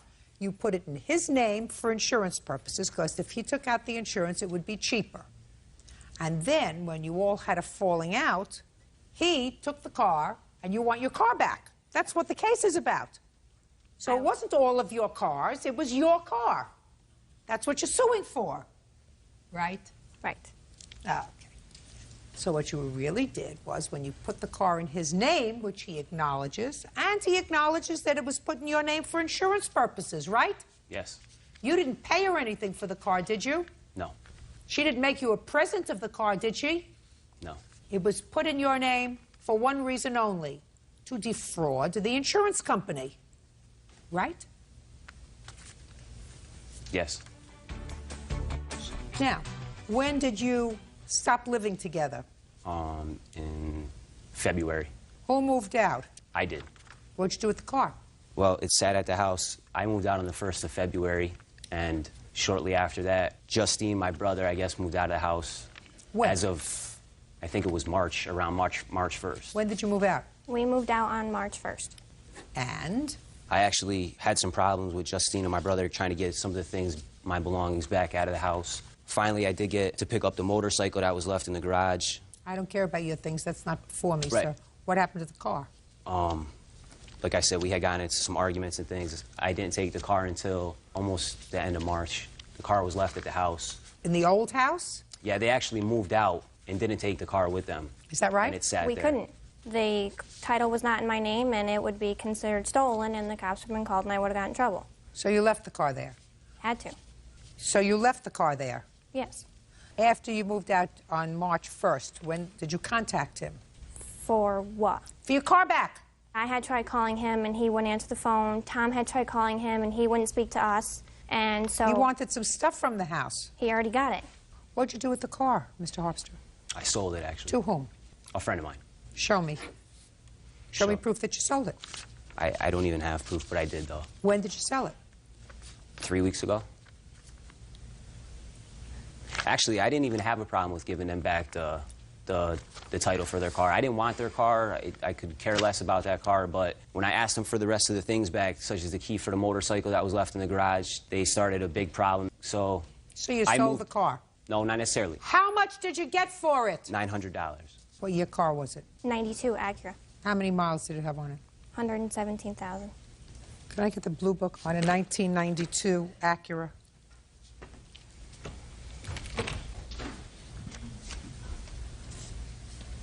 Bird, it's a hatchback.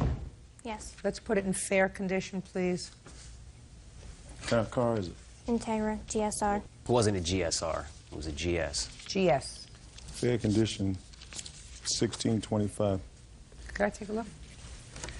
That's the G. You have to teach me how to do this thing. She has an Integra. There's the Integra list. 92 Acura. Right, a GS. Right, and then the GS. And then she has a GS hatchback. So 1625 on fair condition. Your Honor. What is it, sir? As Tim's saying, that car is a GS. The GSR was it was a special edition. It was a only came in the hatchback. The car was a hatchback. If he had the title. Only a difference of $100, sir. Listen, you have to consider yourself very, very lucky that I'm even considering any part of your claim, because usually when people come into a court with not clean hands, I throw them out.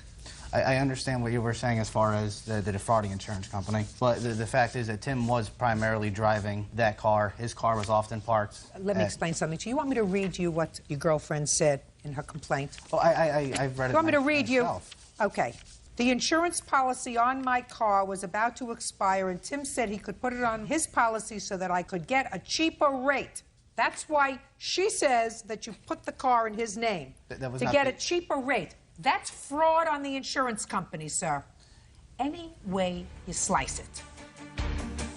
You're very, very fortunate that I'm considering any part of your claim.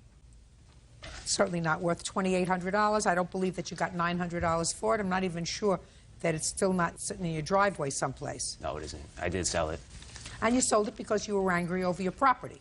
No, actually, I sold it because I asked them, I would have gave them the car back. Yes, I was upset about my property. So why don't you just say yes? Yes, I was upset about that. Instead of excuses. So you were angry that they wouldn't give you the key to your motorcycle and the other things that you want. You said, I'm speaking. So you said, car's in my name. And according to your answer, you said I could do whatever I want with it. Plus That's what you also said. it was left there, yes. That's what you said. Car's in my name. I can do whatever I want with it. Right? Yes. Your Honor, we did leave the car there, but what were we supposed to do? Remove the car? You were supposed to do exactly what you did now, sir, which is immediately go to small claims court there and have a case that was heard sometime the beginning of March. That's what you're supposed to do. Well, I was also speaking to other family members of mine, my brother Jim, who is an older brother than both of us. He was also speaking to Tim because we are family and we didn't want to have to resort to this, you know. But ultimately you did. Had to. That's we had taken everything else we could. And judgment for the plaintiff in the amount of $1,700. That's all. Goodbye. Parties are excused. You may step out. This way, sir. He said he was going to... She never agreed to pay. Order. All rise.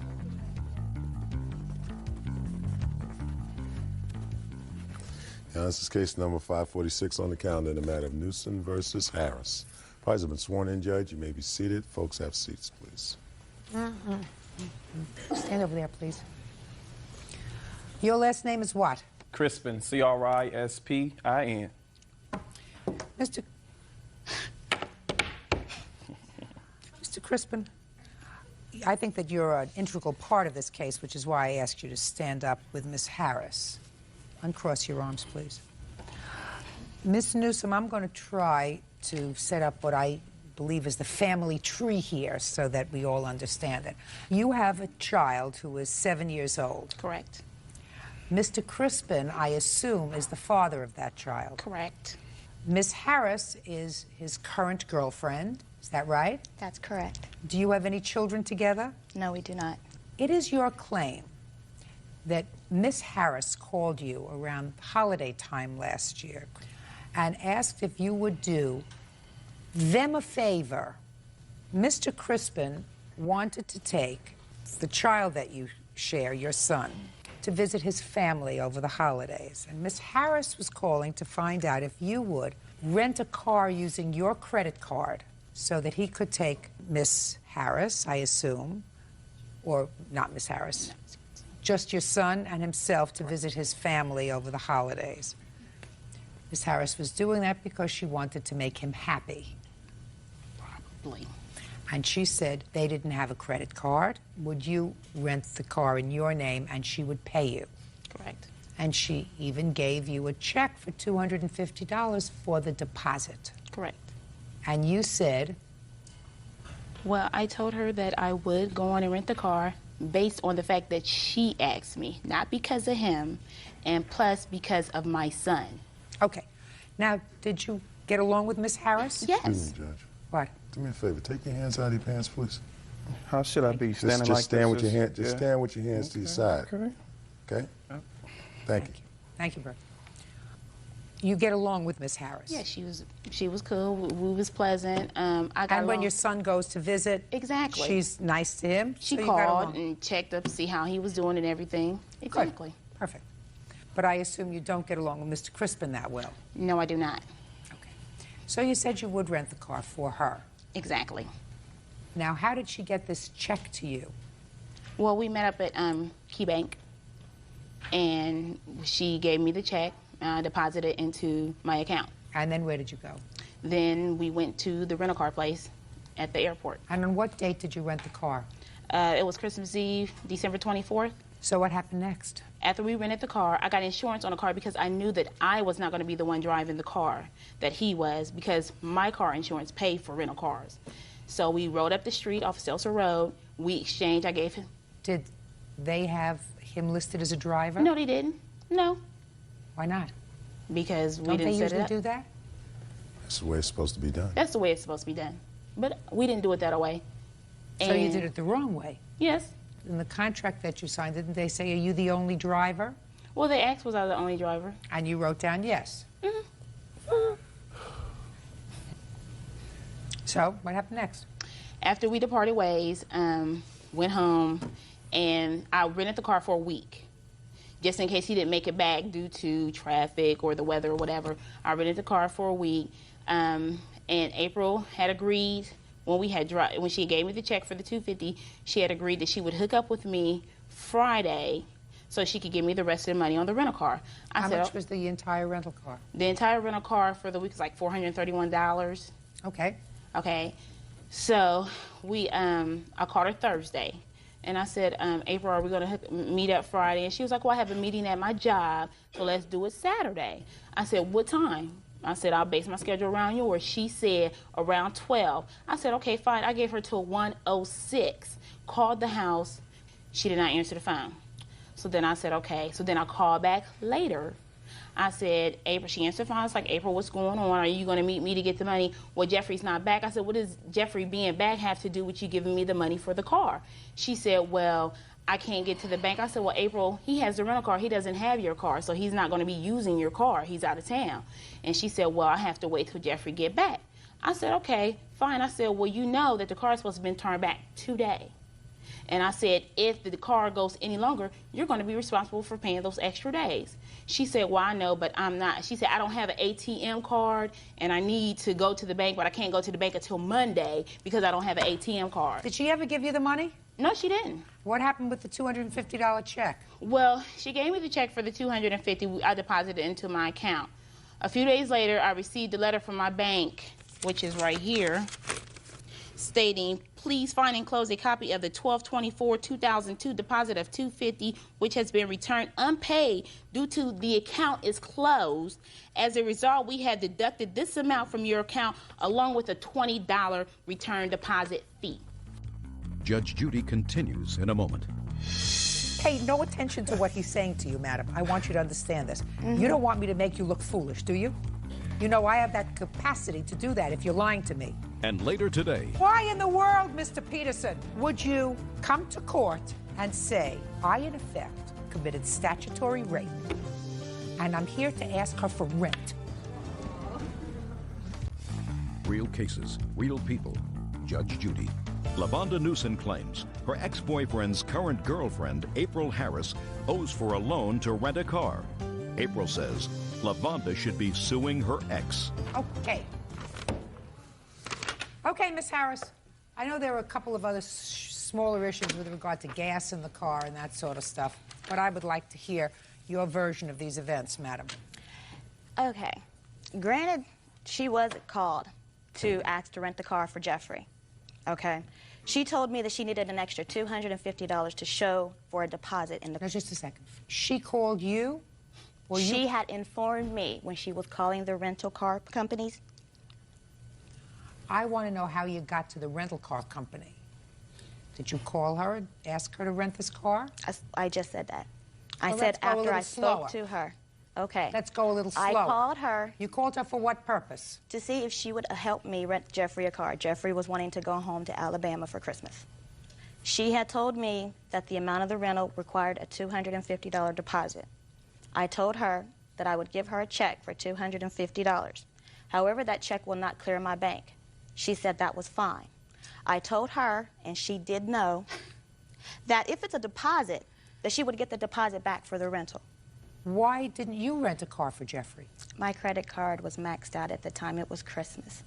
And this was a So, Miss Harris, thing. listen to me carefully. I'm listening. So, Miss Newsom is correct when she says that you called and asked to rent a car for your boyfriend using her credit card because you couldn't use yours. This was going to be a gift for him from you, right? For the both. I didn't ask you a thing. Actually, this was going to be a gift from you for Jeffrey. Yes. However, sir, ma'am, I do apologize for that, Your Honor. Just a second. Per my understanding. Don't tell me what your understanding was. Don't pay no attention to what he's saying to you, madam. I want you to understand this. You don't want me to make you look foolish, do you? You know I have that capacity to do that if you're lying to me. You understand that? Yes. You don't want to look foolish in front of a whole bunch of people, including Bird. So you called her and said, I want to rent a car for Jeffrey as a gift for him. But I don't have a credit card. Can we use yours? Which is pretty much what she said. Is that right? Not in the same language that you just I don't spoke care back what in language it was. That well, was if you the want me to tell understanding. you what happened, then I would be more than happy to tell you my side. But that would require me speaking. Around Christmas, according to your answer that you swore to, Miss Newsom, that's her, wanted to rent a car for the holidays but lacked the $250 deposit. That's what you swore to in your answer, but that wasn't true. You called her to rent a car for him. Per my understanding, they had already spoke about renting a car to go down there. True. And she already knew. She needed an extra $250 deposit. She knew about the checking and everything. No. She knew. I didn't speak to you. Well, the truth ain't been told here. Did you hear? Did you hear me? I didn't speak to you. I understand that. Good, then sit down. I'll do so. Good. I'm tired of standing. Good.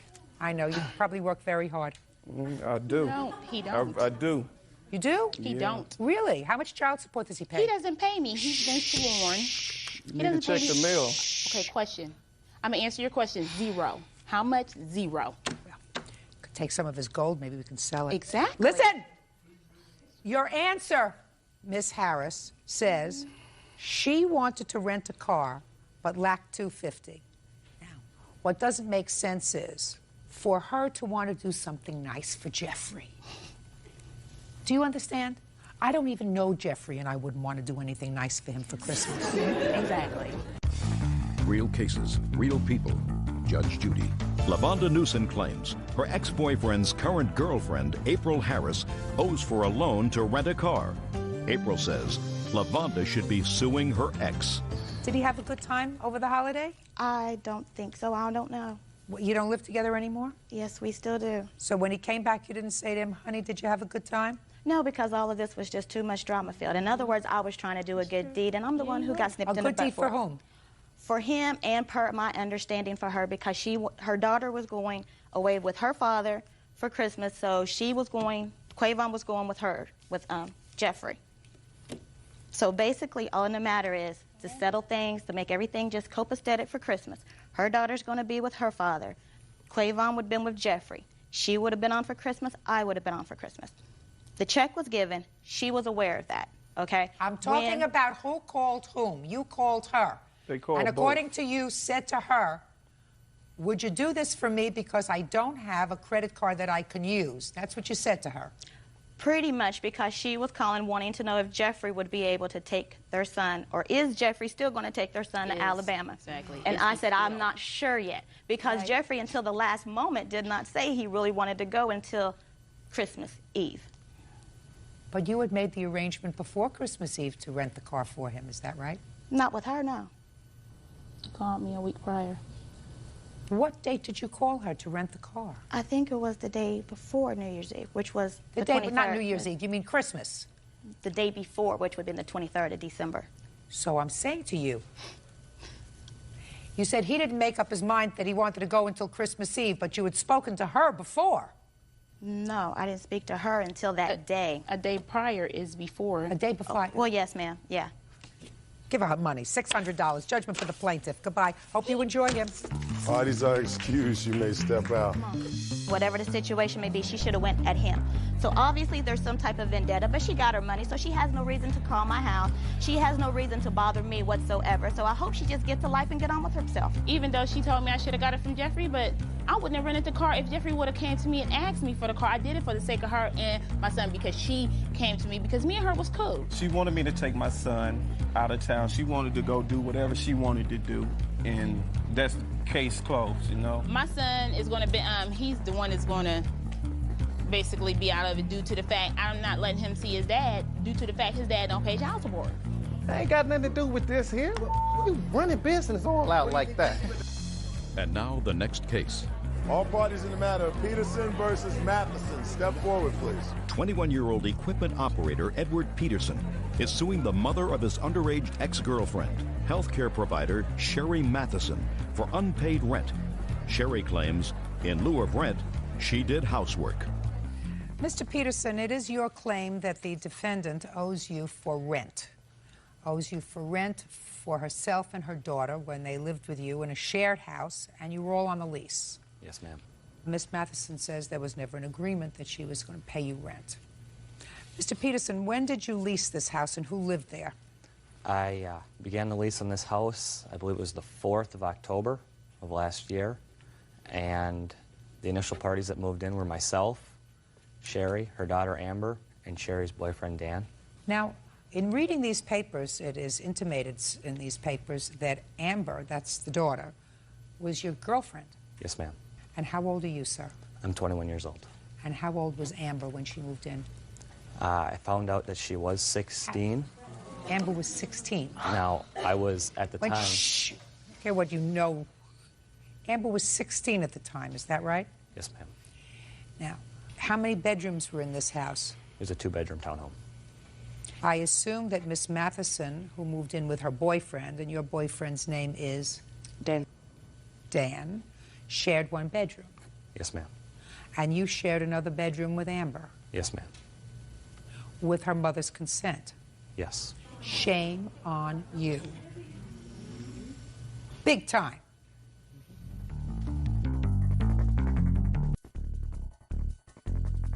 How many months did that arrangement continue? That arrangement continued for 2 months, and at the end of the 2nd month, I had not received any money from Amber or her mother for the rent. Amber wasn't going to pay you any money, sir. Is that the arrangement, that Amber pay you money? The arrangement was that everybody pays their own portion of the rent. There were 4 of us living there. Well, Amber can't pay her portion of the rent because Amber's a minor. Right? Correct. So how much was her mother supposed to pay? Let's see. Her mother would have paid the $312 for herself per month, and the agreement was that she would also pay the $312 for her daughter, which would be $650 or $625. Bull. Bull. There's no way that Miss Matheson said to you, "You're sleeping with my daughter in your bedroom, and I'm going to pay her rent." You're lucky you're not in jail, sir. Do you understand that? Yes, ma'am. Your lawsuit is the height of chutzpah. Why you would expose yourself is absolutely beyond me. Are you still in this apartment? Yes, I am. So why in the world, Mr. Peterson, would you come to court and say, I, in effect, depending upon the jurisdiction where I lived, committed statutory rape, and I'm here to ask her for rent? The reason is, Your Honor, because for the months of December, January, February, and March, I was laid off from my job.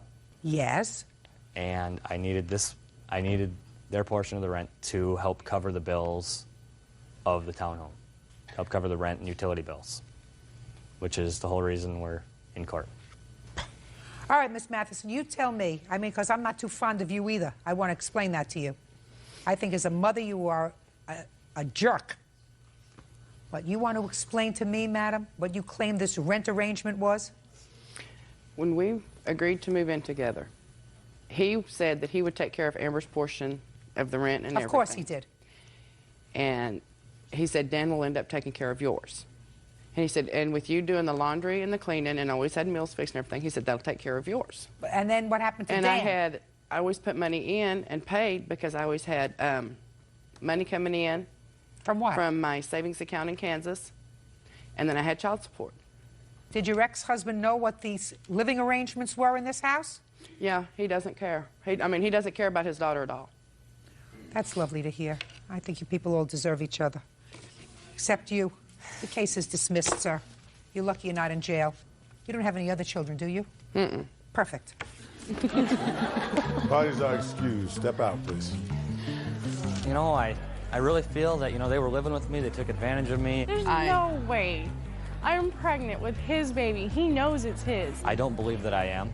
And if it does come that I am the father, I will take care of it. If the child is his, he's gonna pay child support. I don't know about if we're gonna go to court for visitation or not. You know, all I was here for was just to collect the rent money that I feel is owed to me. Don't trust people that you've just known a few days or a few weeks, a few months. Be sure you know them through and through before you go and do anything stupid.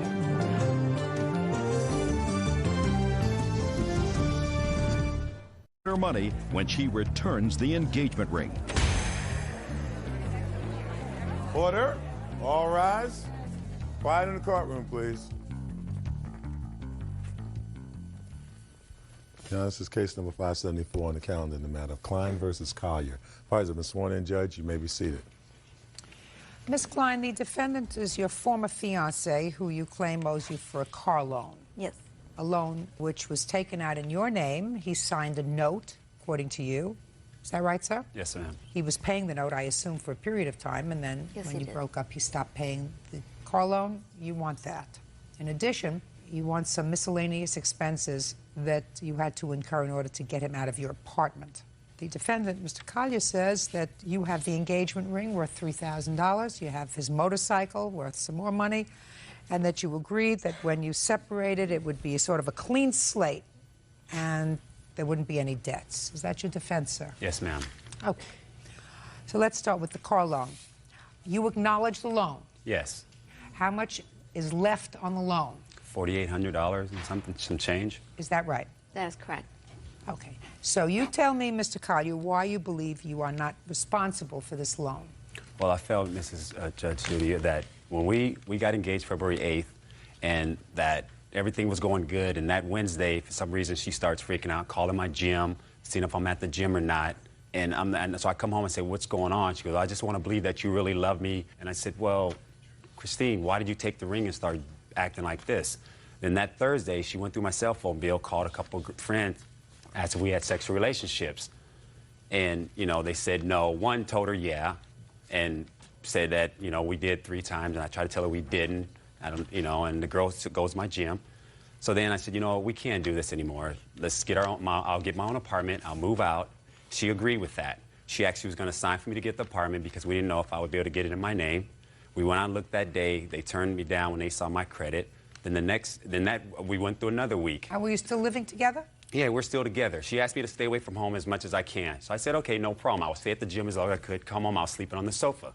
So then we went through that week. The 21st came up. We went to a Laker game together, having fun, drinking. Everything was going good still. I think, okay, I'll get my own apartment. We'll try to make it work. If we can't, we can't. That Saturday, we both get up to go to the gym. She goes to her gym, I go to my gym. She goes, are you going to take the dogs for a walk? I said, yeah, I am. She goes, well, I'll go with you guys. We went for a walk. I went off to the gym. I said, I'll be home at 12. We'll go look for an apartment. I get home. There was 2 officers there with my stuff outside. I didn't know what to say. And I just stood there. And then they said, you have an hour to get it out of here. And then when we talked about me moving in the first place. Don't go back. Don't go backwards. Okay. Well, Mr. Collier, don't go backwards. Just go forwards. Okay. So we are now, your stuff is in a U-Haul. Right. Okay, good. Where's the engagement ring? I exchanged it for earrings because it was on my credit card. I was solely responsible to pay for it. It was on my credit card. I have the receipt right here. Yeah, but it's under my name. I'm paying for it. And he actually had the nerve to ask for me to give him the ring back so he could pawn it for money to move out. So I'll pay for my ring twice. 1 second. He signed for it. Right, because he had a credit card on my account. My mistake. Is this her credit card, sir? It was, well, I was on there, yes. This is her credit card. It's, yeah. Shh, listen to me. I have a question for you, Mr. Okay, go ahead. It's her credit card. She gave you an additional card as an additional card holder. Right. When was the engagement ring purchased? February 8th. March 1st. Did you make a payment on the credit card? No, I didn't. There you go. Who did you expect to pay the credit card bill? Well, I was going to pay the credit. Christine. But you didn't. But Judge Judy. So right now, so listen to me, sir. Okay. Your defense to this $4,800 car loan is that she kept the engagement ring. That's Right. one. But she's paying for the engagement ring. Right. You're not. Right. So you don't get a credit for that, sir. But You we understand? took- You don't get a credit for the thought. You get a credit for the money. It was nice of you to buy it, but you also have to pay for it. You didn't pay for it, you don't get it back. Clear? Yes. What's the next thing? The next thing you wrote down here is shouldn't have to pay for something because she has your motorcycle. Tell me about the motorcycle. Motorcycle, she signed for it. For 4 months, I made payments on the bike. Hold on. And insurance. Hold on a second. Motorcycle, purchased when? 10/12, 2002. How much was it purchased for? With tax and license, I don't know, 13, 12, something. $13, $12 or $1,000. Let's say $12,000. 12,000. She took out the loan for it. She didn't take out any loans on it. She just signed for it. I What made do you all mean? the payments on it. Shh, listen to me carefully. You made 4 payments on Four, it, you said. Shh, yes. listen to me carefully. You said, shh. I want you to be quiet. Okay. Trying to get a point across to him. You made 4 payments on it. Yes. Each payment was how much? $250 plus with insurance. I'm just talking about the payments. $200 okay? for the payments. $200 for the payment. So you made a total of $800. Miss Klein, I want you to be quiet. I want you to stand still and just be quiet. So you made $800 in payments Yes. on a $12,000 motorcycle. Right. She has the motorcycle. Yeah, I don't know where it is now. She has it. Yes. You don't know where it is. No. You don't have it. No.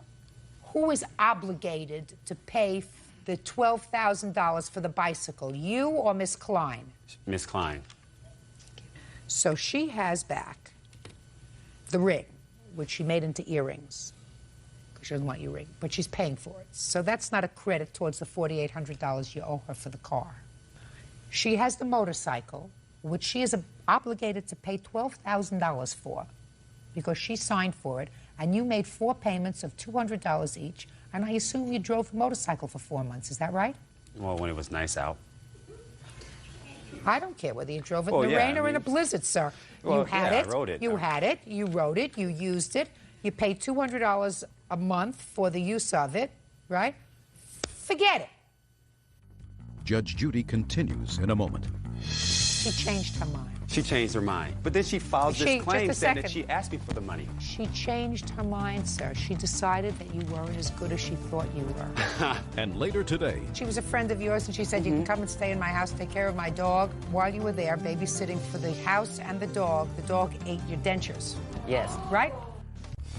real cases, real people. Judge Judy. Christine Klein says ex-fiancé Ricky Collier owes for an unpaid car loan. She also says she's keeping the engagement ring because she's the one who paid for it. Why else don't you owe her for the car loan, sir? Because we had an agreement that if I go on my own, she knew that I couldn't afford an apartment on my own, that she would take the loss on all the bills that we had together. Why would she do that for But you? that's what she said. And I said, are you sure you want to do that, Christine? She said, yes, I'll get another loan to pay off everything. That's what she said to me. Well, why would somebody want to do that for you, Mr. Collier? Judge Judy, that's what she said to me. I talked to her and I said, Christine, are you sure you want to do that? She changed her mind. She changed her mind. I totally That's what understand women do. Yeah, That's what women do. They change their mind. I understand that. She decided you weren't and as then good as she goes to thought. I'm court, speaking. But then she files this claim just a saying that second. she asked me for the money. And Listen to me. we haven't talked since the 21st. Mr. Collier, didn't you notice my mouth moving, sir? Yeah, I'm sorry, Judge Judy. She changed her mind, sir. She decided that you weren't as good as she thought you were. Do you understand? Yes, I do. She wants her money back. Miss Klein, I know that you want to get into how you had to get bodyguards and hire people to get him out of your apartment. That's not my problem. Don't visit it on me. Visit on me only the fact that he owes you $4,800 for the car. Now, you both agree that that's what's left on the loan? Is that right? Yes. Judgment for the plaintiff in the amount of $4,800. Thank you very much. Go have a happy life. Parties are excused. You may step out. I'm clueless as to why he's clueless, as to why he was kicked out when he was abusing me back since July of last year. She probably felt like I was going to get angry if she kicked me out. He's a master manipulator and an abuser, and I fell into the trap. Because I have the tendency to get angry. I'm just glad to be free and away from him at this point. And now the next case. All parties in the matter of Romine versus Gauthier. Step forward, please. Child care provider Karen Romine is suing her former friend, realtor Dolores Gauthier, for the cost of her dentures. Karen says, while pet sitting for Dolores, her dog ate them. Miss Romaine, you were house sitting for the defendant and pet sitting, is that right? Yes, I was. Had you done that before? No. Were you doing it as a neighbor, as a friend, or were you being paid? As a friend. I think she was trying to get me out of the house where my daughter and I were sharing a house, and she had I have 4 grandkids then. Kind of for sanity ways. And what? For my own mental. For your sanity. So she was a friend of yours, and she said, you can come and stay in my house, take care of my dog, take care of my house while I'm on vacation, give you a little bit of a break. Is that right? Yes. And your complaint is that while you were there babysitting for the house and the dog ate your dentures. Yes. Right? Shh. And these dentures you had placed up on counter. Yes. Dog jumped up and chewed them. Right? Yes, Your Honor. Miss Romaine, whose fault is that? I guess it could be mine. I thought the counter was high enough where the dog couldn't reach him. When you say, I guess it could be mine, she was on vacation, right? Yes. So it couldn't be hers. You can't sue the dog. So what are we doing here? Well, I thought it would be her responsibility since I was watching the dog. Yeah, and No, you're supposed to take responsibility for your own actions. Miss Romaine, you answered right the first time, which is what surprised me about your lawsuit to begin with. She's on vacation. You agree to watch the dog. You're watching the dog, and you were supposed to watch and take care of your own property. The fact that you miscalculated and let the dog get a hold of your property and destroyed it doesn't make her responsible. Makes you responsible. So you got to take care of your own business, right? You're right. Perfect. Good. Then we don't have to bother each other any further. Thank you very much. Goodbye. Parties are excused. You may step out. It went well? It was quick. I came home from vacation and she showed me a baggie with her teeth in them. Your dog ate my teeth. Well, I felt bad, but I felt she was negligent. We're still friends. And now the next case. All parties in the matter of Montgomery versus McCarthy. Step forward, please. 25-year-old student Brandy Montgomery is suing small business owner Caitlin McCarthy for having her falsely arrested. Caitlin says Brandy charged at her swinging a keychain. Well, quite frankly, I read both your complaint and answer in this case, and I really am quite confused. The best I can come up with is that, Miss Montgomery, it is your claim that the defendant filed a false police report and had you arrested for assault. Yes. Those charges were ultimately dismissed. You say they were false to begin with. Ms. McCarthy says that you did, in fact, hit her with a set of keys. Is that Yes. right? Mm-hmm. How do you know each other? I couldn't even figure that out from the papers. Ma'am, her friend was my roommate, and that's how we met. Now, you say it was a friend of your roommate. Who's your roommate? Our roommate was Dakota. Her name was Dakota. She lived with you and your husband? Yes, ma'am. Until when? That day she was moving out was that day. The reason she was moving out is because we were not getting along. So she had decided to move out, and we were moving out a couple days after that. Go ahead. I had met her once when I first moved in with Dakota, which was the roommate, and then again on the day of the incident. All right, well, I'd like you to tell me your version of what happened on the day of the incident, which was when? It was on July 28th. I have a police report right here. Would you like? I'd like to see it. Come on, start talking. Sorry. My husband and I got home from picking him up from work. We go downstairs to where we live, which is like a 2-story condo type place. We go downstairs. I decide to go to the store, so I go back up. So I go upstairs. I saw the defendant in the driveway. I walk past her. I do not say any words to her. I get in my car. I drive away. I go to the store. I come back from the store, and there's sheriffs. There's about 4 sheriff cars in the driveway. I park my car, walk towards my driveway. I get arrested. And that's all you know? That's all I know. Real cases, real people. Judge Judy. 25-year-old student Brandy Montgomery is suing small business owner Caitlin McCarthy for having her falsely arrested. Caitlin says Brandy charged at her swinging a keychain. All right, Miss McCarthy, now I'll hear you. Judge, I didn't know either Dakota except for that day. I have never met the plaintiff before the day of incident. I was asked by a friend to come and help her move. She said she needed to move very quickly because there was some back rent due. The landlord wanted the money and she didn't have it. Who's the friend? The friend is Beverly. She lives in Nevada, but she had introduced us. Beverly, but nobody connected with the plaintiff. No, I don't know any of these people. Beverly is somebody that is not involved in this case other than the fact that Beverly asked you to go and move Dakota. Correct. That's correct. So you were actually in the plaintiff's apartment, yes, ma'am, helping Dakota move. Yes. Oh, well, now I understand. Yes. Go ahead. We had moved for a couple of hours, been packing boxes. In fact, the plaintiff did come with her husband back to the house while we were moving. So I'm helping her move, and I was in the kitchen, I was packing things, kitchen items, and Brandy walked in with her husband. They were very agitated, started to go through boxes, opening them to see what was in them. I thought, well, she might be afraid that something was being taken, right? Right. She came over to me where I was packing, and she bumped into me, knocked me into the box that I was packing. She was very aggressive, and she opened up the box, started to dig through. Did you say anything to her? Did she say anything to you? Not a thing. She didn't even say, I'm Brandy. She didn't say anything. She just did this act. I saw the agitation. I was in damage control. I thought, I don't know what's going on with these two, but I'm just going to let her look. I did. She went out, went away. A few minutes later, I went out to the garage. I went to get another box. Upon returning... And you were doing this as a favor to Beverly? Yes. Why? Yes. Well, she's a very good friend of mine, and I just... And how did she know Dakota? I have no idea how they met, but I had something to do with their work. And she didn't have anybody there. That was the thing. She had no family, no friends. She hadn't been there very long. And so Beverly said, this girl needs help. She needs to move out today because she had surrendered the property to the landlords for non-payment. So I went over to help. She had hired some other help as well. So we were all moving, and this incident took place. I went out to the garage. I came back from the garage with a box in my hand, and Brandy stood in front of me, blocking my path to the kitchen. I didn't know what her reason to confront me was, since I didn't know her or what was going on. Did you say anything to her? I didn't say anything to her first. She said something to me. What did she say? Well, she was swinging her keys, and she had a hand on her hip and was very agitated with me, and I didn't know why. And she said, I'm not moving, and there's not a thing you can do about it. I don't know why that would matter to me, whether she moved or didn't. I was there to help Dakota get out, and I didn't know what all these incidences were between them. I said to her, well, whatever, but you need to let me pass so we can move.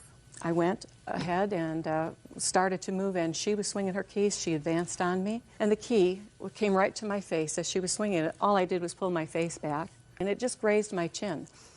I decided that was pretty aggressive for me. I didn't know whether, it was going to escalate. Aggressive? So I went and I called the police on my cell phone. Okay, back to you. These are the keys, ma'am.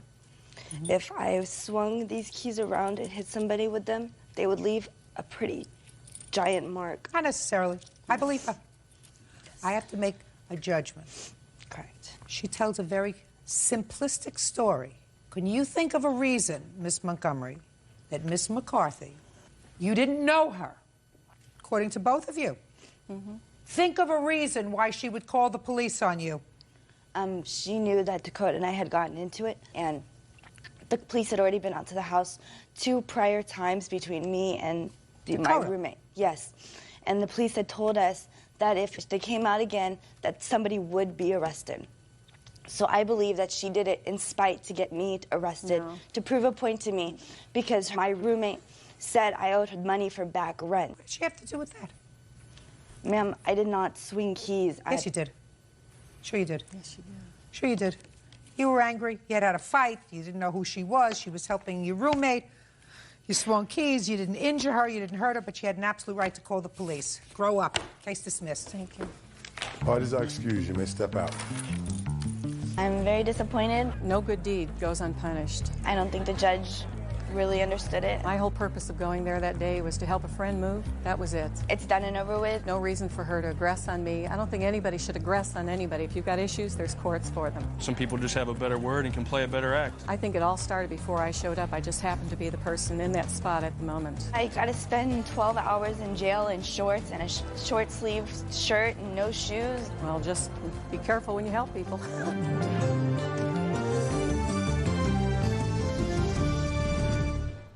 Unpaid utility bills. Order. Come to order. All rise. Now, this is case number 553 on the calendar in the matter of Bennett versus Robinson. You're welcome, Judge. Parties have been sworn in. You may be seated. Ma'am, have a seat, please. Mrs. Bennett, the defendant is your son, Yes, ma'am. who you claim owes you for some utility bills that were incurred when you lived in a house together with your son, his wife, and their children. And then in a duplex house, you lived in one floor and they lived in another, and the utilities in both places were in your name. Yes. And you claimed that there was an agreement that he pay those bills. In his apartment only. Okay. Well, first tell me about the house that you shared together. When did you move into that house? July of 2001. Why did you move in together? Well, Bob was having financial problems, and he needed Karen. Shh. Don't answer. I'm going to get to you. Promise you. He was having the financial problems? Yes. Go ahead. And he needed Karen to go to work, but he also needed someone to watch the kids. So me moving in, helping with the rent and utilities, and watching the children would help them. What's your first name? Robert. Robert. Don't speak until it's your turn. Do you understand? Yes, ma'am. So that's why you moved in? Right. Were they already living in this house? No, we got it together. They had moved out of their apartment in with me. I had a 2-bedroom house. Of course, it was just too small for all of us. Okay. Listen to me carefully, sir. I'm going to ask you a question.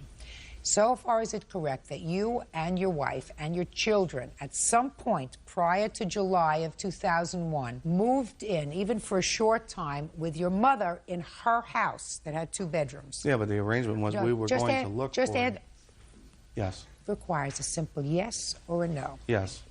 And how long did you live with your mother in her house? For like a month, just until we found a large place. That's Good. it. And then... That was the arrangement. Does your wife listen to you? Do you make the rules in your house? Yes. Not here. Not here. Okay, so then you moved into a house together. And what was the financial arrangement? I had the upstairs bedroom. I would give him $400 a month for rent, utilities, plus I would chip in anywhere from $100 to $150 for food every month. And what was the entire rent on the house? $1,200, I think it was. Okay, and how long did you live there? 1 year. Okay. Robert, listen Yes. to me carefully. Did you live in this house for approximately 1 year, from August of 2001 until August of 2002? Yes. Why were the utilities put in your name? Because Bob owed back bills and couldn't have them on in his name. And what was the arrangement with regard to the utility bills? That he would pay him, you know, I'd give him $400 a month toward rent and utilities. And he would pay the bills? Right. Okay. How much was left owing on those bills when you and your son and his family moved out of that house? On the electric, the transfer amount was $684.04. And it was $315.05 on the gas. So those amounts were transferred to the new account that was opened in the duplex. Yes. For some strange reason, you continue to have the accounts in your name. Yes. For both apartments? Yes. And what amounts were built up on his apartment only while you were there? Well, I got a final bill for him in the gas for $1,290.98, and the electric $884.18, and the cable $836.64. And those are just his bills, not yours? No. Okay. Good. Now it's your turn. Okay. When we moved into the house originally, now she may have given me $400 a month or around $400 a month, but during the month, she'd be like, Bobby got $20, I want to go to bingo. You know, can you buy me cigarettes, buy me some more pop, buy me this, buy me that, keep a gas in my car. So by the end of the month, I mean, it's like I got nothing from her. So let me understand this. In the first house that you lived together, Yeah. your arrangement with your mother is, as she indicated, she would give you... She may let you cut her off. I don't.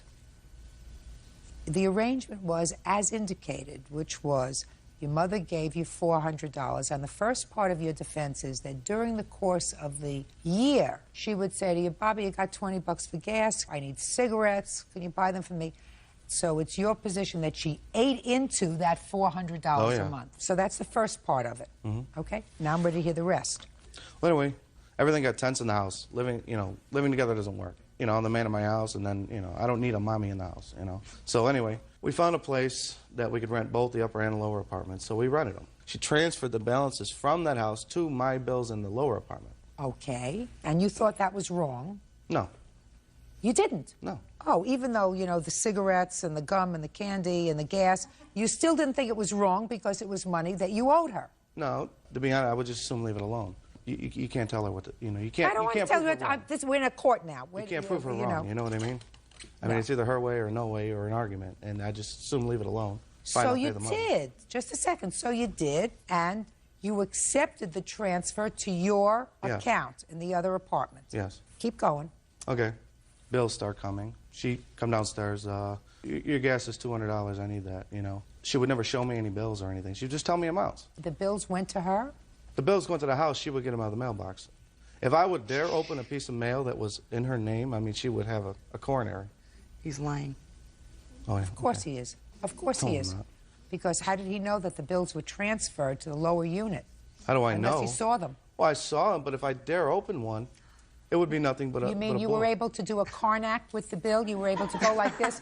This is a bill, and this is the amount, and this was the transfer amount. So you had to have seen it. No. Right? No. You just told me. I saw the bill. I just didn't see the amount. I knew the bill was there. This was started this stuff. I opened one and I saw the balances on there, and the balances were astronomical. And I'm like, Mom, what's happened to this money? I've been giving you money every month, and you're not paying the bills. Judge Judy continues in a moment. So how much did you give her every month? I don't have records. I mean, I just gave her what she asked for. It's my mother. It's my mother. She lives upstairs. Stop being a big baby, Bob. And later today, she herself is not even on the lease. Yeah. Then I come to find out we are not even supposed to be there. Okay, fine. That's not why you moved out. Left on your own. Real cases, real people. Judge Judy. Janet Bennett says her son Bob Robinson owes for unpaid utility bills. Bob says his mother is always asking for money. Let me understand. First part of defense was that you gave her cigarette money that ate into her $400 a month rent. That wasn't really part of the defense. Shh. Sir, then what'd you tell me about it for? I have other things to do today. I'm just telling you what kind of person she is. Listen to me. She's not my mother, and I'm not looking for any friends. So that I don't have to know what kind of a person she is. I want to know what your defense is to this. So that you want me not to think about that defense. So whatever the transferred amounts were, that you accept, the amounts that were transferred to your lower unit. Yeah, but I paid the balances. Okay. So now you're telling me that you paid that balance of $900. Not in full, no. She made a payment. How much did you pay? She made a payment agreement with the gas company. So we moved to a cheaper rent apartment. I had extra money. So I said, make a payment arrangement with the gas company, and I would pay these balances. So how much did you give her every month? I don't have records. I mean, I just gave her what she asked for. It's my mother. It's my mother. She lives upstairs. Bob, I need $200 for gas. All right, here. What kind of business are you in, Bob? I'm in a cab business. You're in a taxi cab business. So you know how much you take in, you know how much you take out, you know how much you pay for gas, you know all about those things. Sure. If you know that you have a problem with the gas company. I didn't at then. I didn't. Well, you did. You had a problem with all your utilities. You don't build up utility bill of $1,000 for various utilities because you paid them. That's easy up north. Especially like this. I mean, even this year. I mean, I'm living in a small place. What my about bills your are cable? $400 a month. How does one build up an $800 cable bill? Well, that's because she didn't take the boxes back. The converter boxes. Just a minute. I told her to take them back. We're talking about you. I told her to take them back. She didn't take them back. Why didn't you take them back? Because it wasn't in my name. I asked her to do it. Just a minute. In whose house were they? Our house at the time. Why didn't you or your wife take them back? Because I worked. She doesn't drive. What did you do with them? We lived in the country, and What happened to them? I don't know. They may have got left. I don't know. Stop being a big baby. You owe your mother the money. Come on. I don't Stop owe being my a mother. big. No, I don't owe my mother nothing. Stop being a big baby, I don't Bob. owe my mother the money. I give her money all the time, okay? I don't. Bob, Listen can I to have me. $20 to go to bingo? Can I do it? Oh, she still doesn't I'm know. not talking. She still doesn't know. I'm not talking to you. You know, sir. I feel like I have another. I'm speaking. I feel like I have another child. Listen to me. I feel like I have another child here. I really do. I love my mother to death, but she's a pain in the ass.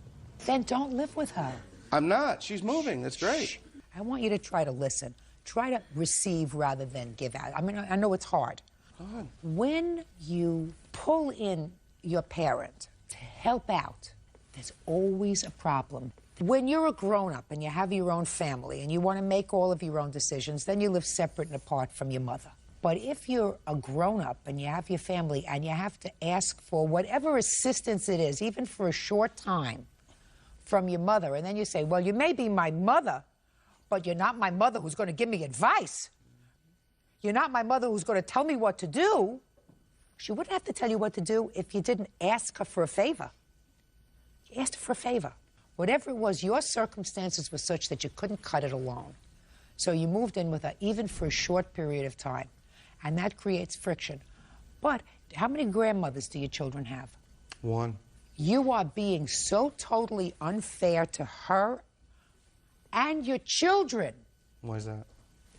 Because children are entitled to have the widest possible community of love and affection that they can.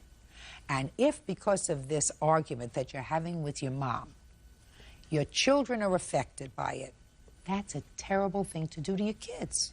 Now, if you think, Bob, that I believe that it's the right thing for a mother to sue her child, I don't. No. I think that, Mrs. Bennett, that it's a dumb thing to do, because I think that what you have to do is you have to take a hard swallow and say, I'm not going to put myself in that situation again because I can't afford it, but I'm not going to sue my son because I just refuse to do that. So I think that that's a mistake. I believe you that he owes you the money for the utility bills. I think that he probably hit some hard times, and he has got kids, and he's got his own expenses, and he has gas, and he has food, and he probably has insurance, and he has medical bills, and he has all kinds of other stuff, so that you were covering this, and it was on the back burner. And I believe that everything else that he's telling me are excuses, but I think it's a mistake to sue your child. That being said, I think that if you use as retaliation that you're going to cut her off from her grandchildren, that's a mistake, because it's a mistake for your children. I mean, she has the audacity to try and sue me for money that was paid to her. I don't believe it was paid to her, Bob. It was. I don't believe it was paid to her out of gas money and cigarette money. That being said, listen to me. That being said, you asked for her help. Because she has copies of bills that she didn't pay? Receive. I just said to you, it's a mistake to embroil your children in adult problems. In any event, judgment for the plaintiff in the amount of $3,000. That's all. Parties are excused. You may step out. I'm not proud of what I had to do, but I had to do it. Well, you've been conned by the biggest con artist I know. I love my son. I love my grandkids, and he won't let me see them. What's she going to sue me for next, you know? He blows up and says, I'm a man, you know, I don't need a mommy. I mean, I don't care now. She's moving. Goodbye. And now the next case. All parties in the matter of Cotton Price versus Grum Boys. Step forward, please. Medical assistant Victoria Cotton and tax assistant Dane Price are suing their former roommate, bartender Angela Grumboyce, for overcharging them for rent and emotional distress. Who is speaking for the two of you? That would be myself, Your Honor. And you are? Victoria Cotton. All right, Miss Cotton, you and Mr. Price rented a room, answered an ad and rented a room from the defendant. And it is your claim that you were overcharged in rent and some other nonsense about her not telling you about her past, which you think she should have told you before you rented the room. Is that right? That's correct, Your Honor. Okay. Let me take care of that part first. Okay. You're not entitled to know the social criminal background of anybody who is your landlord. You're renting a room, she doesn't have to tell you whether she suffers from any illness whatsoever. Nor does she have to give you information regarding if she had any prior activities with law enforcement or social services. You're not entitled to that. Do you understand? I understand. Good. Now let's talk about the rent. When did you answer this ad, and when did you move in? I answered the ad on April the 23rd. I moved into her home on April the 30th. Who moved in? I did, Your Honor. Just you? Yes. So what's he doing here? I've been living there since January. With her? No. So what are you doing there as a plaintiff? I was being overcharged in the beginning, but I didn't even notice it because I was at work all the time. She brought it to my attention. So the two of you moved in separately. That's correct. And you're both suing her for overcharging you rent. That's correct. Tell me what kind of an apartment this was. It's a 3-bedroom, 2-bath. It was to include laundry and kitchen privileges. Uh-huh. When I met with Ms. Grumbois, I stated to her that I had 2 children. One would be with me constantly. The other one was going to be with me on a part-time basis. And when did you move in? January 1st. Okay. And what was the rent that you agreed on? $475. And what rent were you paying? I was paying $500, Your Honor. Now, why do you think she was overcharging you in rent? When I first interviewed with her, she had stated to myself and to Mr. Price that we were all going to be paying equal shares of rent and utilities. Shortly after I had moved in, I had noticed some behavior and things that caused me to investigate further. I went to her manager's office at the apartment complex and I inquired as to what the rent was. She told me that the rent was $1,200 a month. Well, with my $500, Mr. Price's $475, I calculated that she was paying $200 to $225. I also know that previous tenants before me paid $550, which means that she paid even less. And how many months did you live there? I lived there for 2. And how many months did you live there, sir? 6. Okay. So let me tell you a little about what the law is. This is not a rent-controlled situation. This is not a situation where the government does oversight when someone rents rooms in their apartment or even rents rooms in their house. Let's say you're renting an apartment in a big apartment building, and you want to negotiate the rent with the landlord who wants to charge you $500 a month. And the landlord says to you, listen, I have to charge you $500 a month rent because it costs me $400 a month in order to maintain each unit. So in order for me to make any profit, I have to charge you $500. And you agree to pay $500. Later, you find out that it only costs the landlord $300 a month to maintain each unit.